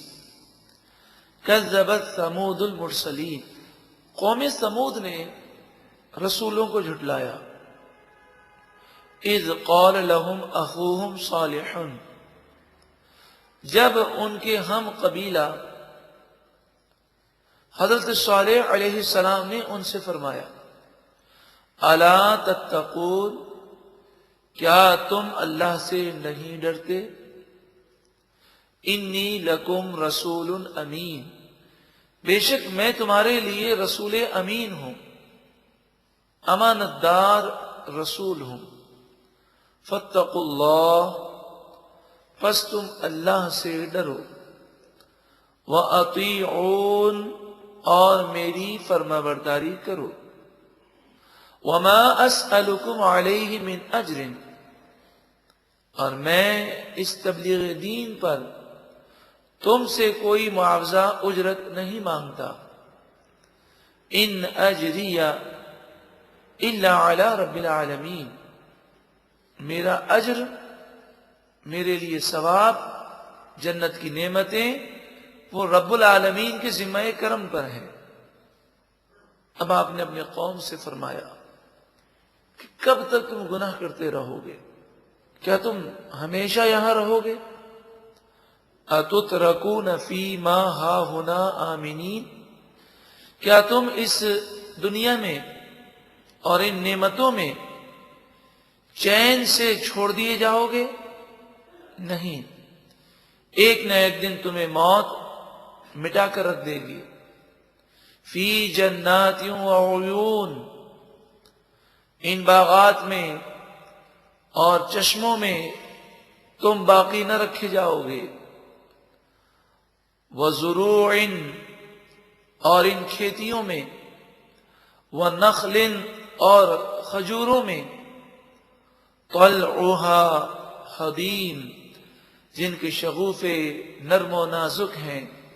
یعنی ان نعمتوں کو تم دائمی نہ سمجھو، ایک نہ ایک دن سب کچھ چھوڑ کر تمہیں مرنا ہے۔ وَتَنْحِتُونَ مِنَ الْجِبَالِ بُيُوتًا فَارِحِينَ، تم بڑی مہارت سے پہاڑوں میں سے گھر تراشتے ہو۔ حضرت صالح علیہ السلام کی قوم ثمود پہاڑوں میں گھر بنانے میں بڑی ماہر تھی۔ فاتقوا اللہ وَأَطِيعُونَ، بس تم اللہ سے ڈرو اور میری فرما برداری کرو۔ وَلَا تُطِيعُوا أَمْرَ الْمُسْرِفِينَ، اور حد سے بڑھنے والوں کے حکم کی پیروی نہ کرو، یعنی ظالموں، کافروں، سرداروں جو دین سے دور ہیں ان کی باتیں نہ مانو۔ الذین یفسدون فی الارض، یہ وہ لوگ ہیں جو زمین میں فساد کرتے ہیں۔ ولا یصلحون، اور اصلاح نہیں کرتے، اپنی اور دوسروں کی اصلاح نہیں کرتے، زمین میں فساد کو دور کرنے کی کوشش نہیں کرتے۔ جب انہوں نے یہ باتیں سنی تو حضرت صالح علیہ السلام سے ان کی قوم نے کہا اے صالح علیہ السلام، کئی سالوں سے ہم آپ کو دیکھ رہے ہیں، آپ نے کبھی ایسا کلام نہیں کیا، اور یہ اچانک آپ ایسی باتیں جو عجیب و غریب باتیں ہیں یہ کیوں کر رہے ہیں؟ ہم نے کبھی آپ کی زبان سے ایسی باتیں تو نہیں سنی۔ آپ نے انہیں سمجھایا کہ مجھ پر اب وحی کا نزول ہوتا ہے، مجھے حکم ہے کہ میں اس وحی کو تمہارے پاس پہنچاؤں۔ قالوا، وہ بولے انما انت من المسحرین، آپ پر تو جادو ہو گیا ہے۔ یعنی انہوں نے وحی کو جادو سمجھا اور کہا کہ ہمیں یہ خیال گزرتا ہے کہ کسی نے آپ پر جادو کر دیا ہے، آپ ایسی ایسی باتیں ہمیں کر رہے ہیں۔ ما انت الا بشر مثلنا، آپ تو ہمارے جیسے بشر ہیں۔ نبی کے مقام و مرتبے کو انہوں نے نہ سمجھا۔ فَأْتِ بِآیَةٍ إِن كُنْتَ مِنَ الصَّادِقِينَ، اگر آپ سچے ہیں تو کوئی نشانی لے کر آئیں۔ آپ نے فرمایا تمہیں کون سی نشانی دیکھنی ہے؟ کہنے لگے یہ سامنے پہاڑ ہے، یہ پھٹ جائے اور اس سے اونٹنی پیدا ہو اور اونٹنی حاملہ ہو، پیدا ہوتے ہی وہ بچے کو جنم دے، ہم یہ نشانی دیکھنا چاہتے ہیں۔ آپ نے دعا کی، یہ نشانی ان کے سامنے ظاہر ہو گئی۔ اونٹنی اتنی لمبی چوڑی تھی کہ بعض مفسرین فرماتے ہیں کہ اس کا صرف سینہ 120 ہاتھ تھا، جو ہمارے حساب سے تقریباً 60 گز بنتا ہے۔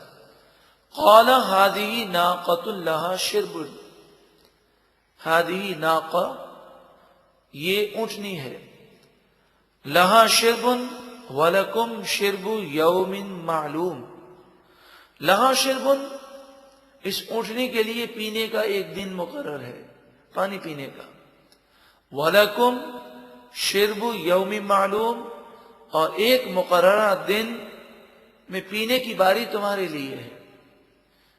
وہ پہاڑی علاقہ تھا، چاروں طرف سے پانی کے چشمے گرتے تھے، انہوں نے ان پانی کے چشموں سے نہریں بنائی تھی، اور یہ سارا پانی ایک تالاب میں جمع ہوتا، ساری رات اور سارا دن یہ پانی جمع ہوتا، اور پھر صبح کے وقت اس پانی کو یہ استعمال کرتے۔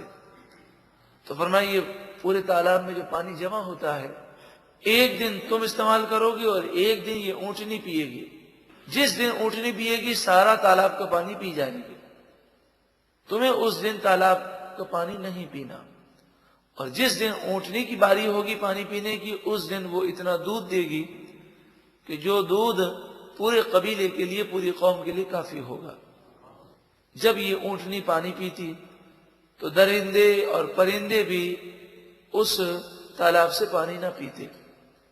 اب حضرت صالح علیہ السلام نے دیکھا کہ یہ اب آپس میں غلط منصوبے بنا رہے ہیں، اور آپس میں کہہ رہے ہیں کہ ٹھیک ہے، ہم نے نشانی مانگی تھی، یہ اونٹنی ہمارے سامنے آ بھی گئی، مگر ہمارے لیے تو مصیبت بن گئی ہے، ایک دن ہم جو ہے پانی نہیں پی سکتے، یہ اتنا سارا پانی پی جاتی ہے، تو ہمیں اب اسے قتل کر دینا چاہیے، ذبح کر دینا چاہیے۔ تو حضرت صالح علیہ السلام نے فرمایا وَلَا تَمَسُّوهَا بِسُوءٍ، تم برائی کے ارادے سے اسے ہاتھ نہ لگانا، اسے ذبح کرنے کی کوشش نہ کرنا، فَيَأْخُذَكُمْ عَذَابُ يَوْمٍ عَظِيمٍ، ورنہ تمہیں بڑے دن کا عذاب پکڑ لے گا۔ لیکن ان لوگوں نے یہ باتیں نہ مانی، فَعَقَرُوهَا، بس انہوں نے اس اونٹنی کی کونچیں کاٹ ڈالی، چونکہ یہ اونٹنی بہت اونچی تھی تو گردن تک تو یہ پہنچ نہیں سکتے تھے، تو پہلے اس کی انہوں نے ٹانگیں کاٹی، پھر یہ جب اونٹنی زمین پر گری تو اسے ذبح کر دیا۔ فَأَصْبَحُوا نَادِمِينَ، پس وہ شرمندہ ہو گئے، جب انہوں نے عذاب دیکھا تو انہیں اپنی غلطی کا احساس ہوا۔ فَأَخَذَهُمُ الْعَذَابُ، فَأَخَذَ، پس پکڑ لیا، هُمُ الْعَذَابُ، انہیں عذاب نے پکڑ لیا، زوردار آواز آئی اور زلزلہ آیا اور یہ ہلاک ہو گئے۔ إِنَّ فِي ذَلِكَ لَآيَةً، بے شک اس میں ضرور عبرت کی نشانی ہے، وَمَا كَانَ أَكْثَرُهُم مُؤْمِنِينَ، لیکن ان میں سے اکثر لوگ ایمان لانے والے نہیں۔ وَإِنَّ رَبَّكَ لَهُوَ الْعَزِيزُ الرَّحِيمُ، اور بے شک آپ کا رب ضرور غالب مہربان ہے۔ کذبت، جھٹلایا، قوم لوط علیہ السلام کی قوم نے جھٹلایا، المرسلین، رسولوں کو۔ یہاں پر ایک قاعدہ یاد رکھیں کہ جب ہم تلاوت کرتے ہیں تو اصل تو الفاظ ہیں قوم لوط، قوم لوط، اور آگے ہے المرسلین، لیکن جب دونوں کو ملا کر پڑھیں گے تو لوطی للمرسلین، اور قرآن پاک کی جب تلاوت کریں گے تو اسی طرح پڑھیں گے۔ اذ قال لهم اخوهم لوط، جب ان سے ان کے ہم قبیلہ حضرت لوط علیہ السلام نے فرمایا، الا تتقون، کیا تم اللہ سے نہیں ڈرتے؟ انی لکم رسول امین، بے شک میں تمہارے لیے رسول امین ہوں۔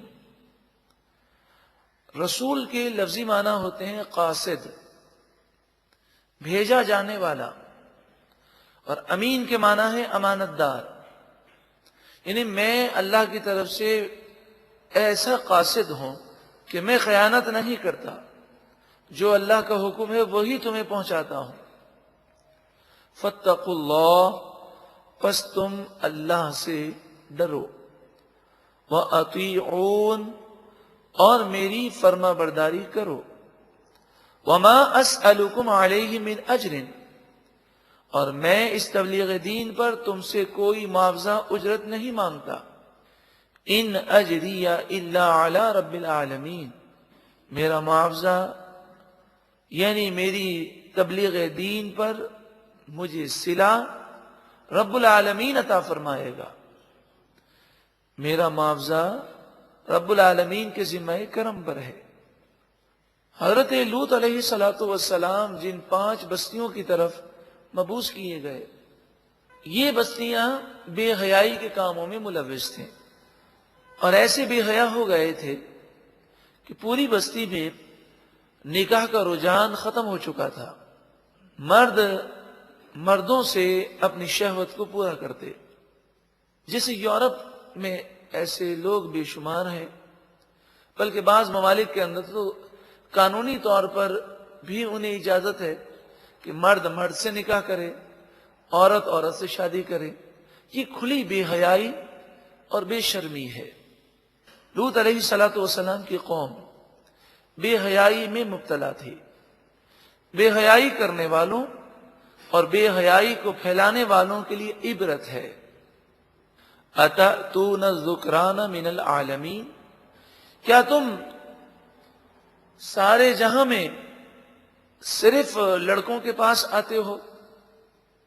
یعنی اللہ تعالیٰ نے تمہارے لیے عورتیں بنائی ہیں، تم ان سے شادی نہیں کرتے، اور تمہارے تعلقات مردوں سے ہیں، لڑکوں سے ہیں۔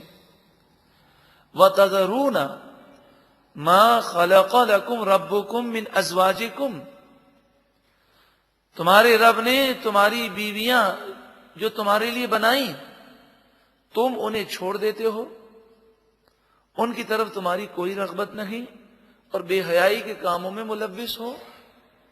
بل انتم قوم عادون، بلکہ تم حد سے بڑھنے والی قوم ہو۔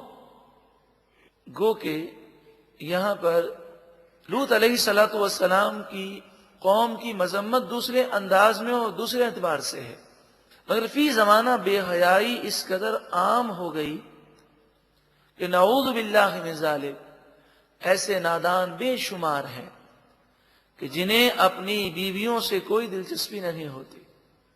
عورت ہے وہ شوہر کے حقوق ادا نہیں کرتی، غیر مردوں میں مبتلا ہے، اور شوہر ہے تو وہ بیوی کے حقوق ادا نہیں کرتا، غیر عورتوں میں مبتلا ہے۔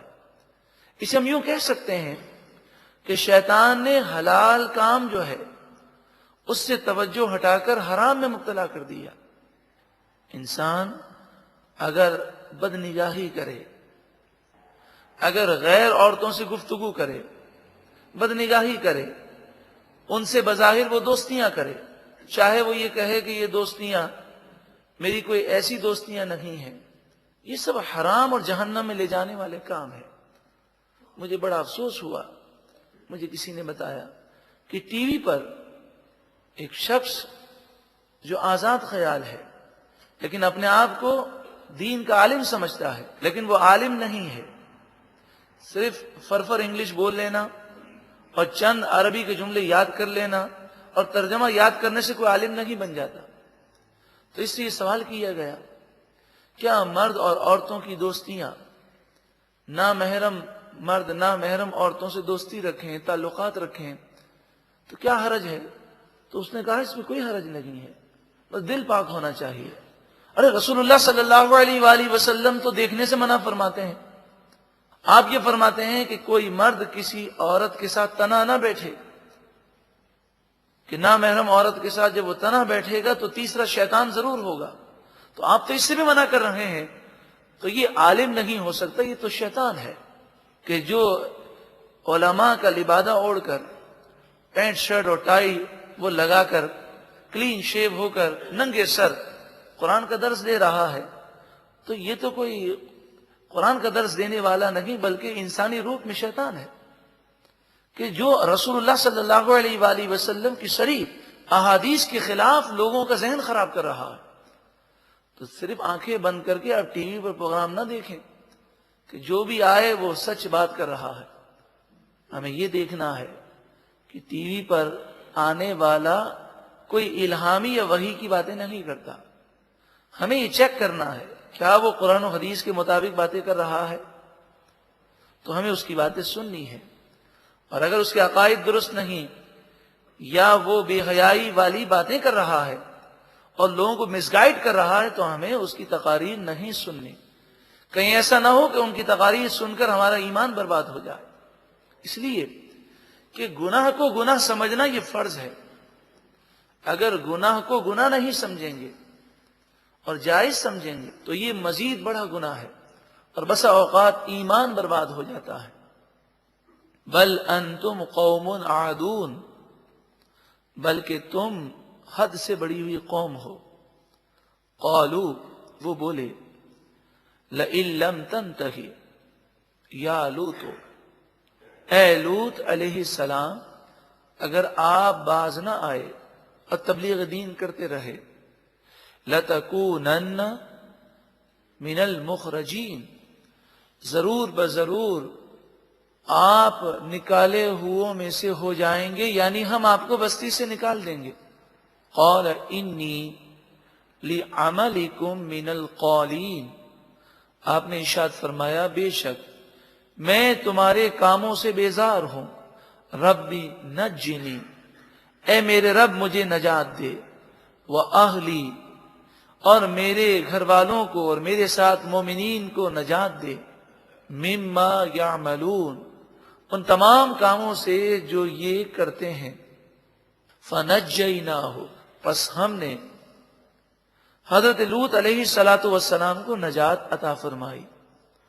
وَأَهْلَهُ أَجْمَعِينَ، اور ان کے تمام گھر والوں کو نجات عطا فرمائی.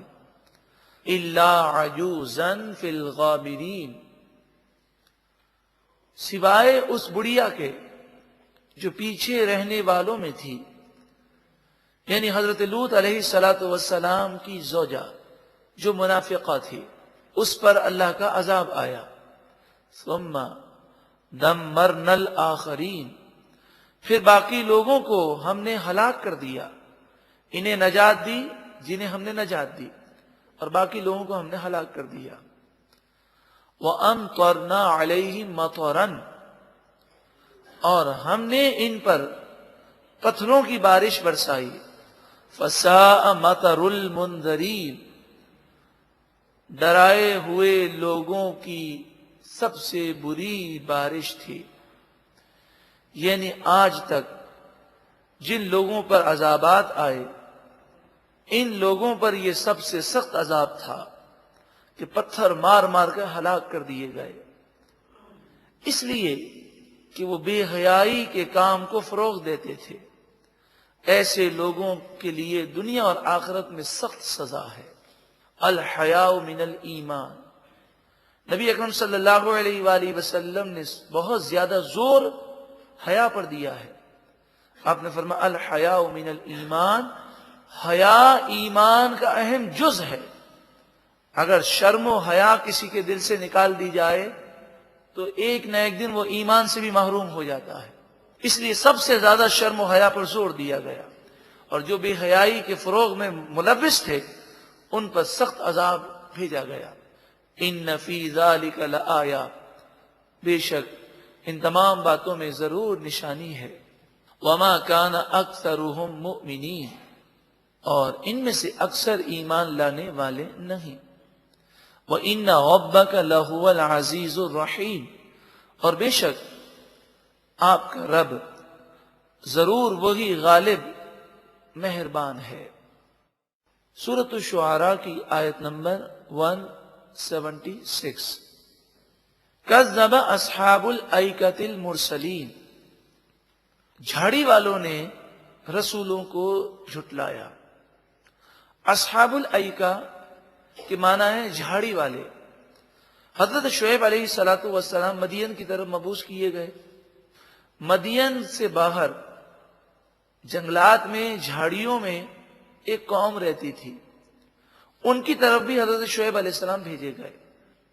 جو مدین کے رہنے والے تھے ان پر جو عذاب آیا وہ زوردار آواز اور زلزلے کا عذاب تھا، اور جو مدین سے باہر جنگلوں میں رہتے تھے ان پر جو عذاب آیا وہ گرمی کا عذاب تھا، جس کا ذکر آگے آ رہا ہے۔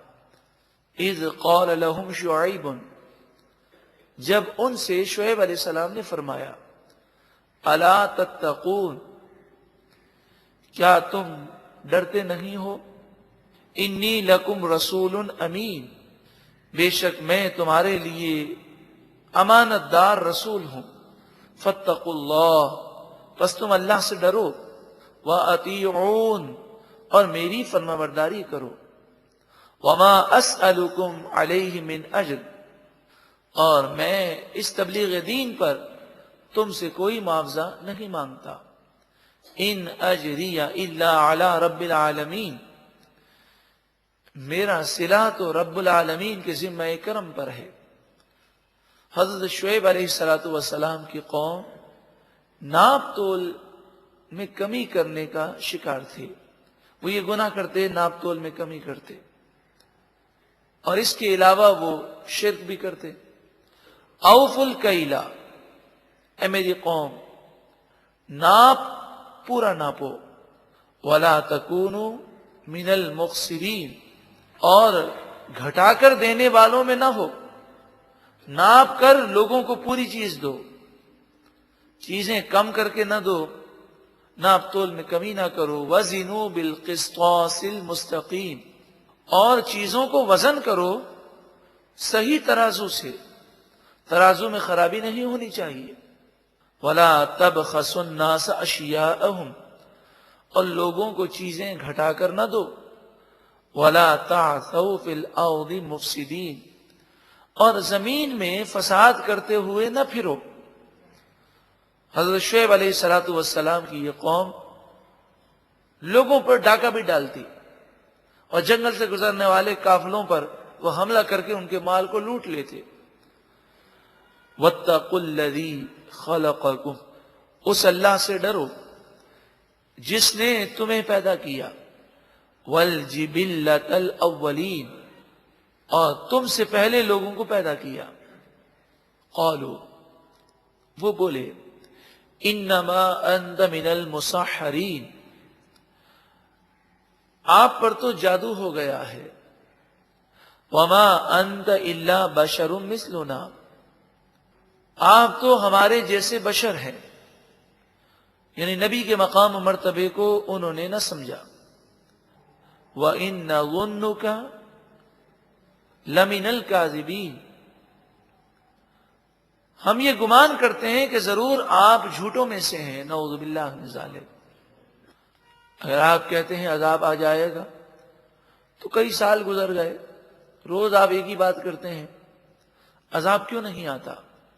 فَأَسْقِطْ عَلَيْنَا كِسَفًا مِّنَ السَّمَاءِ إِن كُنتَ مِنَ الصَّادِقِينَ، بس آپ ہم پر آسمان سے کوئی ٹکڑا گرا دیں اگر آپ سچے ہیں۔ قال ربی اعلم بما تعملون، آپ نے فرمایا میرا رب خوب جانتا ہے جو تم کام کرتے ہو۔ فکذبوہ، بس انہوں نے آپ کو جھٹلا دیا۔ فاخذہم عذاب یوم الظلہ، تو انہیں یوم غلہ کے عذاب نے پکڑ لیا۔ یوم غلہ کے عذاب نے انہیں پکڑ لیا، اس سے کیا مراد ہے؟ اس سے مراد مفسرین یہ فرماتے ہیں کہ 7 دن تک ان پر گرمی مسلط کی گئی، نہ یہ سو سکے نہ بیٹھ سکے، کبھی ادھر بھاگتے کبھی ادھر بھاگتے۔ انہوں نے مکانات کے نیچے تہ خانے بنائے تھے، اس میں گئے تو اس میں گرمی اور زیادہ محسوس ہوئی۔ پھر جب 7 دن گزرے اور گرمی کی شدت بہت زیادہ بڑھ گئی تو یہ جنگلوں میں نکلے کہ کھلی ہوا کے اندر، اور جنگلات میں شاید گرمی کم ہو جائے، تو وہاں بھی انہیں بہت زیادہ گرمی محسوس ہوئی۔ انہوں نے دیکھا کہ ایک بادل آ رہا ہے اور وہ بادل جو ہے وہ آ کر رک گیا، تو یہ سارے اس بادل کے نیچے جمع ہونے لگے، اس بادل کے نیچے ٹھنڈی ہوا چلنے لگی، ایک دوسرے کو پکارنے لگے، اور تمام لوگ مل کر بادل کے نیچے جمع ہو گئے۔ تو یوم الظلہ جو ہے، اس سے مراد سائے کا دن یعنی بادل والا دن۔ اب یہ بادل آ گیا، اب یہ بادل کے نیچے جمع ہے، اچانک سے یہ بادل سرخ ہو گیا اور آگ کا انگارہ بن گیا اور سارے لوگ جل کر ہلاک ہو گئے۔ انہ کان عذاب یوم عظیم، بے شک وہ بڑے دن کا عذاب تھا جس نے انہیں ہلاک کر دیا۔ ان فی ذلک لآیہ، بے شک ان تمام باتوں میں ضرور عبرت کی نشانی ہے۔ وما کان اکثرهم مؤمنین، اور ان میں اکثر مسلمان نہ تھے۔ وَإِنَّ رَبَّكَ لَهُوَ الْعَزِيزُ الرَّحِيمُ، اور بے شک آپ کا رب ضرور وہی غالب مہربان ہے۔ ذرا غور کریں کہ یہ واقعات کیوں سنائے گئے؟ کیا یہ قصے کہانیاں ہیں؟ ان کا مقصد کہانی سنانا ہے؟ ان واقعات کا مقصد عبرت کی نگاہ پیدا کرنا ہے۔ کیا ہم دنیا میں نہیں دیکھ رہے کہ برے کام کا انجام برا ہے؟ آج اگر کوئی اپنے والدین کا بے ادب ہے تو اس کی اولاد اس کے ساتھ اس سے مزید برا سلوک کر رہی ہے۔ اگر کوئی آج عورت اپنی ساس کے ساتھ برا معاملہ کر رہی ہے تو کل وہ یہ دیکھ رہی ہے کہ اس کی بہو اس کے ساتھ برا معاملہ کر رہی ہے۔ اگر آج کوئی ساس اپنی بہو کے ساتھ برا سلوک کر رہی ہے تو وہ اپنی بیٹی کے ساتھ بھی ایسے سلوک دیکھ رہی ہے۔ مکافات عمل ہے، جیسی کرنی ویسی بھرنی ہے۔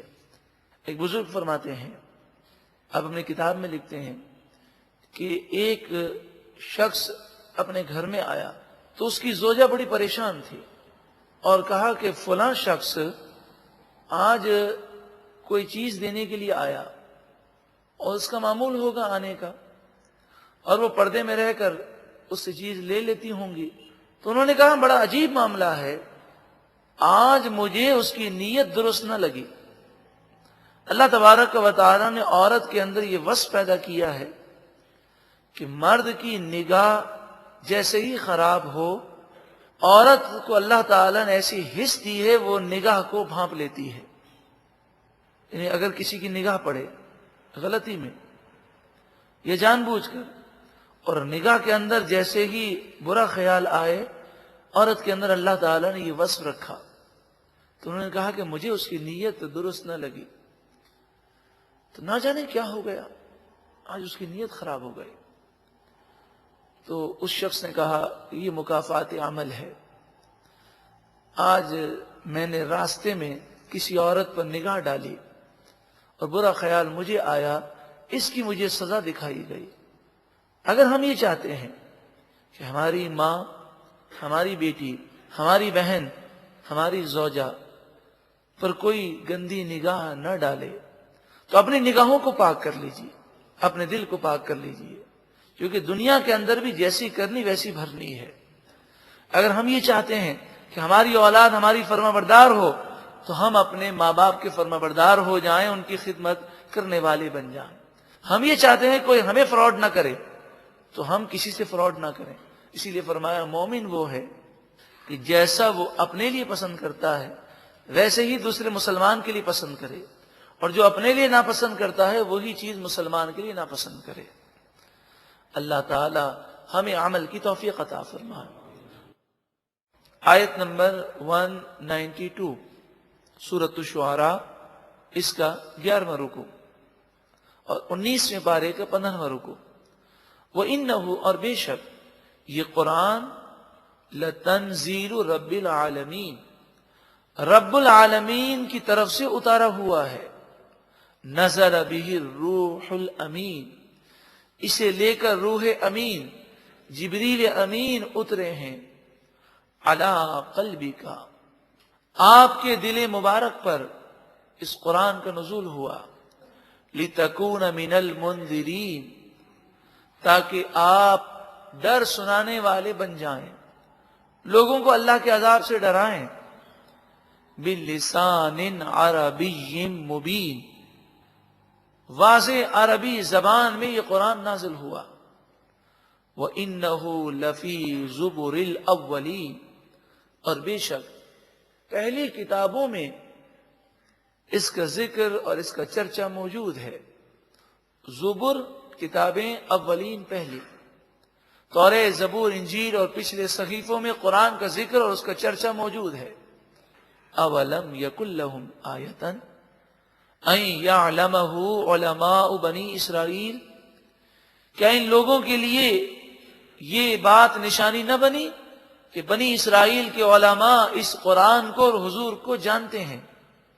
نبی آخر الزماں صلی اللہ علیہ وآلہ وسلم کی تصدیق توریت، انجیل، زبور بھی کر رکھی ہے، اور ان کے ماننے والے بھی جو تعصب کا شکار نہیں ہیں، جو ضد کا شکار نہیں ہیں، جو جھوٹ نہیں بولتے، حق کا اظہار کرتے ہیں، وہ ان باتوں کو مانتے ہیں. کیا نبی آخر الزماں سچے نبی ہیں، اس بات پر یہ باتیں کافی نہیں ہیں؟ وَلَوْ نَزَّلْنَاهُ عَلَى بَعْضِ الْأَعْجَمِينَ، اور اگر ہم اس قرآن کو کسی اجمی پر نازل کرتے، جسے عربی بولنا ہی نہ آتی ہو، اس پر نازل کرتے، اور پھر وہ فصیح عربی میں کلام سناتے، پھر بھی یہ کافر یہی کہتے کہ انہوں نے خود بنا لیا ہے. یعنی حضور صلی اللہ علیہ وآلہ وسلم کی زبان تو فصیح عربی ہے، اور کافر کہتے ہیں کہ حضور نے خود بنا لیا ہے. اگر کسی اجمی پر قرآن نازل ہوتا، حضور کی زبان اجمی ہوتی، عربی کے علاوہ ہوتی، اور آپ عربی میں قرآن سناتے، تب بھی وہ اس معجزے کو دیکھ کر بھی یہی کہتے کہ انہوں نے خود بنا لیا. اور اگر ہم اس قرآن کو کسی اجمی پر نازل کرتے، فَقَرْأَهُ عَلَيْهِمْ مَا كَانُوا بِهِ مُؤْمِنِينَ، پھر وہ یہ قرآن انہیں پڑھ کر سناتا، پھر بھی وہ ایمان نہ لاتے. کذالک، اسی طرح، سلکناہ، ہم نے اس جھٹلانے کو داخل کر دیا، فی قلوب المجرمین، مجرموں کے دلوں میں. مراد یہ ہے کہ ان لوگوں نے اس قدر جھٹلایا اور ایسی ایسی نافرمانیاں کی کہ اب ان کے دل مردہ ہو چکے ہیں. انہیں ذرہ برابر بھی احساس نہیں ہوتا کہ ہم کام غلط کر رہے ہیں. ان باتوں سے یہ معلوم ہوا کہ اگر ہمیں احساس ہے کہ ہم یہ کام غلط کر رہے ہیں تو ہمیں اللہ کا شکر ادا کرنا چاہیے کہ کم از کم غلط کام کا احساس تو ہے. اور اگر غلط کام کرتے ہیں اور اس پر ندامت بھی نہیں ہے تو پھر ڈر جانا چاہیے کہ کہیں ہمارے دل مردہ تو نہیں کر دیے گئے. کیونکہ جس کو غلط کام کا احساس نہیں ہوگا، جسے غلط کام کرنے کے بعد شرمندگی محسوس نہیں ہوگی، تو پھر اسے توبہ کی توفیق کیسے ملے گی؟ لا یؤمنون بہ، یہ لوگ اب ایمان نہیں لائیں گے. حتی یروا العذاب العلیم، جب تک کہ وہ دردناک عذاب نہ دیکھ لیں. یعنی کبھی کبھی انسان کا دل ایسا مردہ ہو جاتا ہے کہ بڑی بڑی نشانیاں دیکھنے کے باوجود بھی سدھرتا نہیں، پھر وہ توبہ کرتا ہے، یہ کافر ہے تو ایمان لاتا ہے اس وقت جب وہ دردناک عذاب دیکھ لیتا ہے، مگر پھر کوئی چھٹکارا نہیں ہوتا. فَيَأْتِيَهُمْ بَغْتَةً، بس وہ عذاب ان کے پاس اچانک آئے گا. وَهُمْ لَا يَشْعُرُونَ، اس حال میں کہ وہ شعور نہیں رکھیں گے، ان کے وہم و گمان میں بھی نہیں ہوگا. موت بھی اچانک آتی ہے ہمارے لیے، اور ہمارے لیے قیامت بھی اچانک ہوگی. اسی طرح مصیبتیں اور بیماریاں بھی اچانک آتی ہیں. فَيَقُولُوا، پس وہ کہیں گے، هَلْ نَحْنُ مُنظَرُونَ، کیا ہمیں مہلت دی جائے گی؟ مراد یہ ہے کہ جب عذاب دیکھیں گے تو وہ کہیں گے کہ کاش ہمیں اب مزید مہلت مل جائے، اب توبہ کر لیں گے، لیکن پھر مہلت نہ دی جائے گی.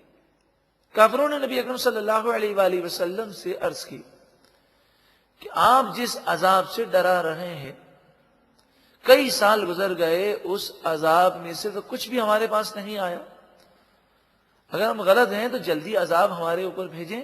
انہوں نے مذاق اڑایا. افبعذابنا یستعجلون، کیا وہ ہمارے عذاب کی جلدی مچا رہے ہیں؟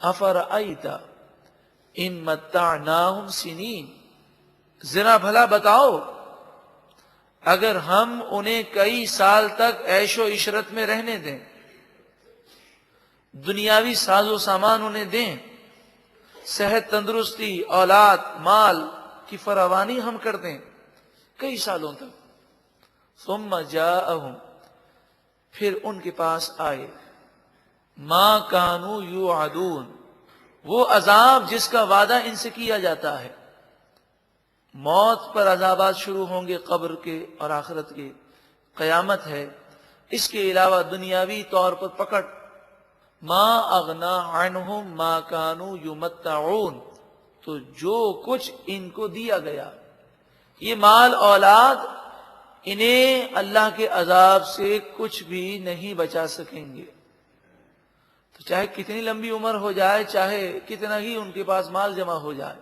جب اللہ گرفت فرمائے گا تو کوئی انہیں بچا نہیں سکے گا۔ وما اہلکنا من قریۃ الا لہا منذرون، اور ہم نے جس بستی کو ہلاک کیا اس کے لیے ڈر سنانے والے مقرر کیے، انبیاء اور رسل، جنہوں نے ان بستی والوں کو سمجھایا، پھر بھی وہ نہ سمجھے تو عذاب آ گیا۔ حضور کی آمد کے بعد اور حضور کے وصال کے بعد اب کوئی نبی نہیں آئے گا، قرآن ہمارے لیے مبلغ ہے، قرآن ہمارے لیے نصیحت کرنے والا ہے۔ اب بھی اگر کوئی قرآن کی باتوں پر بھی عمل نہ کرے تو کیا جب وہ پکڑ لیا جائے گا پھر وہ توبہ کرے گا؟ ذکر یہ ساری باتیں نصیحت کے لیے ہیں۔ وما کننا ظالمین، اور ہم ظالم نہیں ہیں، جو مصیبت انسان پر آتی ہے یہ اس کے کرتوتوں کا نتیجہ ہے۔ وما تنزلت به الشیاطین، شیاطین اس قرآن کو لے کر نہیں اترے۔ وما ينبغی لہم،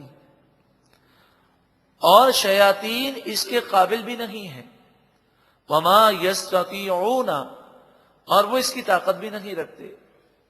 انہم عن السمع لمعزولون، بے شک وہ سننے کی جگہ سے دور کر دیے گئے ہیں۔ مراد یہ کہ جب وحی نازل ہوتی ہے تو شیاطین قریب نہیں آ سکتے، پھر آسمانوں پر فرشتوں کے کلام کو شیاطین نہیں سن سکتے، سرکش جنات یہ بھی شیاطین ہیں۔ فلا تدعو مع اللہ الہا آخر، اللہ کے ساتھ کسی دوسرے خدا کی پوجا مت کرو، فتکون من المعذبین، ورنہ تم عذاب شدہ لوگوں میں سے ہو جاؤ گے، یعنی تم پر بھی عذاب نازل ہوگا۔ وَأَنذِرْ عَشِيرَتَكَ الْأَقْرَبِينَ، اور اے محبوب صلی اللہ علیہ وسلم اپنے قریبی رشتہ داروں کو ڈر سنائیے۔ یہ جب آیت کریمہ نازل ہوئی، نبی اکرم صلی اللہ علیہ وآلہ وسلم نے اپنے قریبی رشتہ داروں کو بلایا اور بعض کے پاس آپ تشریف لے گئے اور انہیں اسلام کی دعوت پیش کی۔ ہمیں بھی چاہیے کہ ہم اصلاح کا آغاز پہلے تو اپنی ذات سے کریں، اپنے 5 فٹ یا 6 فٹ کے جسم پر اسلام نافذ کرنے کی کوشش کریں، اور اس کے ساتھ ساتھ ہم اصلاح کے لیے کوشش اپنے گھر میں کریں، اپنے بیوی بچوں، والدین، اپنی اولاد، اپنے بھائی بہنوں پر، اور پھر اس کے بعد اور اس کے ساتھ، اس کے بعد کا مطلب یہ نہیں کہ جب تک یہ سدھر نہ جائیں اب آگے نہیں کہہ سکتے، اپنی اصلاح بھی کریں، اپنے گھر والوں کی بھی اصلاح کریں، اور اس کے ساتھ ساتھ اپنے رشتہ داروں کی بھی اصلاح کریں، کیونکہ دوسروں کے حقوق کے مقابلے میں رشتہ داروں کے حقوق زیادہ ہیں۔ جب ہم دوسروں کو جہنم سے بچانے کی کوشش کرتے ہیں تو سب سے اہم تو یہ ہے کہ ہم اپنے رشتہ داروں کو جہنم میں جانے سے روکنے کی کوشش کریں۔ اگلی آیت کریمہ مومنوں کے دلوں کو خوش کر دینے والی آیت کریمہ ہے، سورہ شعراء آیت نمبر 215۔ وَاخْفِضْ جَنَاحَكَ، اے محبوب کریم صلی اللہ علیہ وسلم، اپنے رحمت بھرے بازو بچھا دیجئے، لمن اتبعک من المؤمنین، ان لوگوں کے لیے جو مومنین میں سے آپ کے پیروکار ہیں، انہیں محبوب جو آپ کے فرمانبردار ہیں، جو آپ سے محبت کرتے ہیں، ان پر اپنی رحمتوں کو آپ نازل کر دیجئے اور رحمت بھرے بازو ان کے لیے بچھا دیجئے۔ اگر آج بھی ہم رسول اللہ صلی اللہ علیہ وسلم کے فرمانبردار بن جائیں تو حضور رحمت للعالمین پہلے بھی تھے اور آج بھی ہیں، حضور کرم فرمائیں گے اور انشاءاللہ دونوں جہاں میں بیڑا پار ہو جائے گا۔ فَإِنْ عَصَوْكَ، پس اگر وہ آپ کی نافرمانی کریں، فَقُلْ، تو محبوب آپ کہہ دیجئے، انی بریء مما تعملون، بے شک تمہارے تمام کاموں سے بیزار ہوں۔ آج بھی رسول اللہ صلی اللہ علیہ وسلم ہمارے کاموں کو دیکھ رہے ہیں۔ بتائیے ہماری گناہوں بھری حرکتیں دیکھ کر سرکار دو عالم صلی اللہ علیہ وسلم کس قدر رنجیدہ ہوتے ہوں گے۔ بندہ اور کچھ نہیں کر سکتا تو کم از کم یہ نیت کر لے کہ اے پروردگار، میں اپنے عمل سے اپنے محبوب کریم صلی اللہ علیہ وسلم کو رنجیدہ نہیں کروں گا۔ ایسا عمل اختیار کریں کہ فرمایا کہ جب بندہ نیک عمل کرتا ہے تو محبوب کریم صلی اللہ علیہ وسلم قبر انور میں خوش ہوتے ہیں، اور جب ہم حضور کی سنتوں پر عمل کریں گے حضور نظر کرم فرمائیں گے، ہماری مشکلات حضور کی نظر کرم کے صدقے میں دور ہو جائیں گے۔ وَتَوَكَّلْ عَلَى الْعَزِيزِ الرَّحِيمِ، اور اے محبوب آپ بھروسہ کریں عزیز رحیم پروردگار پر۔ ہر مومن کو چاہیے کہ اس کا اللہ پر بھروسہ ہو۔ الذی یراک حین تقوم، وہ رب جو آپ کو دیکھتا ہے جب آپ کھڑے ہوتے ہیں۔ وتقلبک فی الساجدین، اور جب آپ سجدہ کرنے والوں میں یعنی مومنین میں ہوتے ہیں اس وقت بھی اللہ آپ کو دیکھتا ہے۔ اللہ تعالیٰ تو ساری مخلوق کو دیکھ رہا ہے، مگر محبوب کریم صلی اللہ علیہ وآلہ وسلم کا ذکر خصوصیت سے فرمایا گیا کہ محبوب کریم اللہ تعالیٰ کے محبوب ہیں۔ انہو، بے شک وہی، هو السمیع العلیم، وہی سننے والا علم والا ہے۔ هل انبئکم علی من تنزل الشیاطین، کیا میں تمہیں خبر دوں کہ شیاطین کس پر نازل ہوتے ہیں؟ تنزل علی کل افاک اثیم، شیاطین ہر بہتان باندھنے والے گناہگار پر شیاطین نازل ہوتے ہیں۔ کہ انسان جب گناہ کرتا ہے تو ہم نے دیکھا ہوگا کہ گناہ کرنے والے کو عجیب و غریب سوچ پیدا ہوتی، وہ گناہ کے نئے نئے طریقے ایجاد کرتا ہے، اور جو جھوٹ باندھنے والا ہے، فراڈ کرنے والا ہے، جو حرام کمانے والا ہے، وہ بھی نئے نئے طریقے ایجاد کرتا ہے۔ یہ سارے طریقے انہیں شیاطین سکھاتے ہیں، اور اس میں شعراء بھی موجود ہیں کہ جو شاعر ہیں مگر شریعت پر عمل نہیں کرتے اور حدود شریعت کا خیال نہیں کرتے، تو وہ جب شعر کہتے ہیں تو اس میں کفریات تک بک دیتے ہیں، وہ اشعار کہتے ہیں تو اس کے اندر مبالغہ آرائی کرتے ہیں، جھوٹ بولتے ہیں۔ تو ایسے اشعار جو بیہودہ ہوں، جن میں کفریات ہوں یا جن میں جھوٹ ہو، ایسے اشعار کے لکھنے والے بھی سخت گناہگار ہیں، اور ایسے اشعار کو پڑھنے والے، سننے والے، جھومنے والے سب گناہگار ہیں۔ یہاں تک کہ اگر کوئی فلمی گانا ہو اور اس کے اندر کفریہ اشعار ہیں اور کوئی اسے گنگنائے یا پڑھ کر جھومنے لگے تو وہ اگر کفر ہے تو پڑھنے والا، سن کر جھومنے والا بھی کافر ہو جائے گا۔ آج فلموں میں ایسے بے شمار اشعار ہیں۔ اس کی مزید معلومات حاصل کرنا چاہیں تو آپ امیر اہل سنت کا یہ رسالہ پڑھیں، گانے باجے کی تباہ کاریاں۔ آپ نے ایسے کئی اشعار گانوں کے لکھے ہیں جو آج نوجوان نسل اسے گنگناتی ہے اور اس سے انسان کافر ہو جاتا ہے۔ بس ایک مثال کے لیے سمجھانے کے لیے ایک شعر آپ کے سامنے میں پیش کرتا ہوں. اس مفہوم کا کوئی شعر ہے. امیر اہل سنت نے اس رسالے میں لکھا ہے: حسینوں کو آتے ہیں کیا کیا بہانے، خدا بھی نہ جانے تو ہم کیا جانے، نعوذ باللہ من ظالم. اب دیکھیں اس کے اندر خدا بھی نہ جانے تو یہ کفر ہے کہ یہاں پر اللہ کے علم کا انکار ہے. تو اب جو کیسٹ لگا رہا ہے، جو سن رہا ہے، جھوم رہا ہے، اسے معلوم بھی نہیں اور وہ ایمان سے محروم ہو گیا. اب نہ اس کی نماز قبول ہوگی نہ روزے قبول ہوں گے جب تک کہ وہ تجدید ایمان نہ کرے. اللہ تعالیٰ ایسے اشعار سننے سے ہم سب کو محفوظ فرما.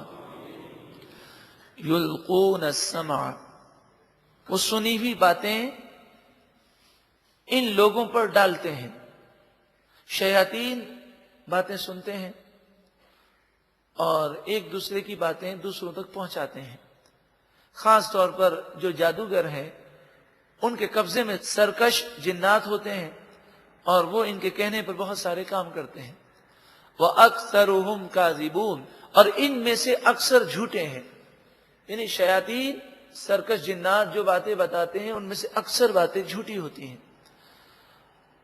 وَالشُّعَرَاءُ، اور بیہودہ شعر گوئی کرنے والے شاعر، یتبعہم الغاوون، ان شاعروں کی پیروی کرتے ہیں گمراہ لوگ. الم تر انہم فی کل واد یہیمون، کیا تم نے نہ دیکھا ان شعراء کو کہ ہر وادی میں یہ مارے مارے پھرتے ہیں. کہ عجیب و غریب وہ باتیں کرتے ہیں، لوگ خوش کرنے کے لیے جھوٹ بولتے ہیں. وَأَنَّهُمْ يَقُولُونَ مَا لَا يَفْعَلُونَ، اور وہ ایسی باتیں کہتے ہیں جو خود کرتے نہیں ہیں. اعلی حضرت امام اہل سنت امام احمد رضا علیہ الرحمہ نعت گوئی فرماتے، اشعار لکھتے، لیکن آپ کے قلم میں بڑی احتیاط ہوتی. آپ کے پاس ایک شاعر آیا اور اس نے کہا حضرت یہ میں نے نعت لکھی آپ ذرا سن لیجئے. آپ نے کہا سنائیے. تو اس نے اشعار پڑھے جس کے اندر یہ بات تھی کہ محبوب کریم صلی اللہ علیہ وسلم آپ کی یاد میں نہ میں سو سکتا ہوں، نہ کھا سکتا ہوں، نہ پی سکتا ہوں، بس میں آپ ہی کی یاد میں مست ہوں. اعلی حضرت امام اہل سنت امام احمد رضا علیہ الرحمہ نے اس سے فرمایا یہ تم نے جو لکھا ہے کیا تمہاری یہ دلی کیفیات ہیں؟ کتنے دن سے تم نے کھانا نہیں کھایا اور کتنی راتوں سے تم سوئے نہیں ہو؟ تو وہ کہنے لگا حضرت یہ تو شعر ہے، یہ تو ایک جذبات کا اظہار ہے، میری ایسی حالت تو نہیں ہے. تو آپ نے فرمایا جھوٹ، اور وہ بھی سرکار کی بارگاہ میں. سرکار کی بارگاہ میں جھوٹ بول رہے ہو. تو ان شعراء کی مذمت کی گئی، لیکن وہ شعراء جو شریعت کے دائرے میں ہیں ان کی تعریف آگے کی گئی. الا الذین آمنوا وعملوا الصالحات، مگر وہ شعراء جو ایمان لائے اور انہوں نے اچھے عمل کیے. وَذَكَرُوا اللَّهَ كَثِيرًا، اور وہ اللہ کو بہت یاد کرتے ہیں.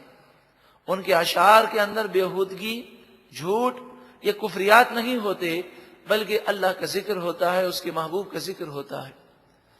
وَانْتَصَرُوا مِن بَعْدِ مَا ظُلِمُوا، وہ مدد کرتے ہیں اس کے بعد کہ ان پر ظلم کیا گیا. مراد یہ ہے کہ کافروں نے مسلمانوں کی مذمت میں اشعار لکھے تو ان مسلمان شعراء نے اشعار کا جواب اشعار سے دیا. تو جن پر ظلم کیا گیا اور اشعار کی زبان میں ان پر طنز کیا گیا تو ان مسلمان شعراء نے اس کا جواب اشعار میں دیا کہ تلوار کا جواب تلوار سے ہوگا، نصر کا جواب نصر سے ہوگا، اور اشعار کا جواب اشعار سے ہوتا ہے. اس میں حضرت حسان بن ثابت رضی اللہ تعالی عنہ بھی داخل ہیں. کیا مسجد نبوی شریف میں کھڑے ہوتے اور حضور اقدس صلی اللہ علیہ وآلہ وسلم ان کے لیے منبر بچھاتے، اور کافر جو اشعار کی صورت میں حضور صلی اللہ علیہ وسلم کی توہین کرتے تو حضرت حسان بن ثابت اشعار کے اندر ہی ان کے جواب دیتے اور حضور ان کے لیے دعائیں فرماتے. وَسَيَعْلَمُ الَّذِينَ ظَلَمُوا، اور ان قریب ظالم لوگ جان لیں گے اَيَّ مُنْقَلَبٍ يَنْقَلِبُونَ، کون سی جگہ وہ پلٹا کھائیں گے، یعنی کہاں سے ان پر عذاب آئے گا اور ان کی ترقی یکدم ذلت میں تبدیل ہو جائے گی، ان قریب وہ جان لیں گے۔ یہ صورت مکمل ہوئی، آخر میں گناہ گاروں کے لیے عبرت ہے۔ اللہ تعالی ہمیں گناہوں سے سچی پکی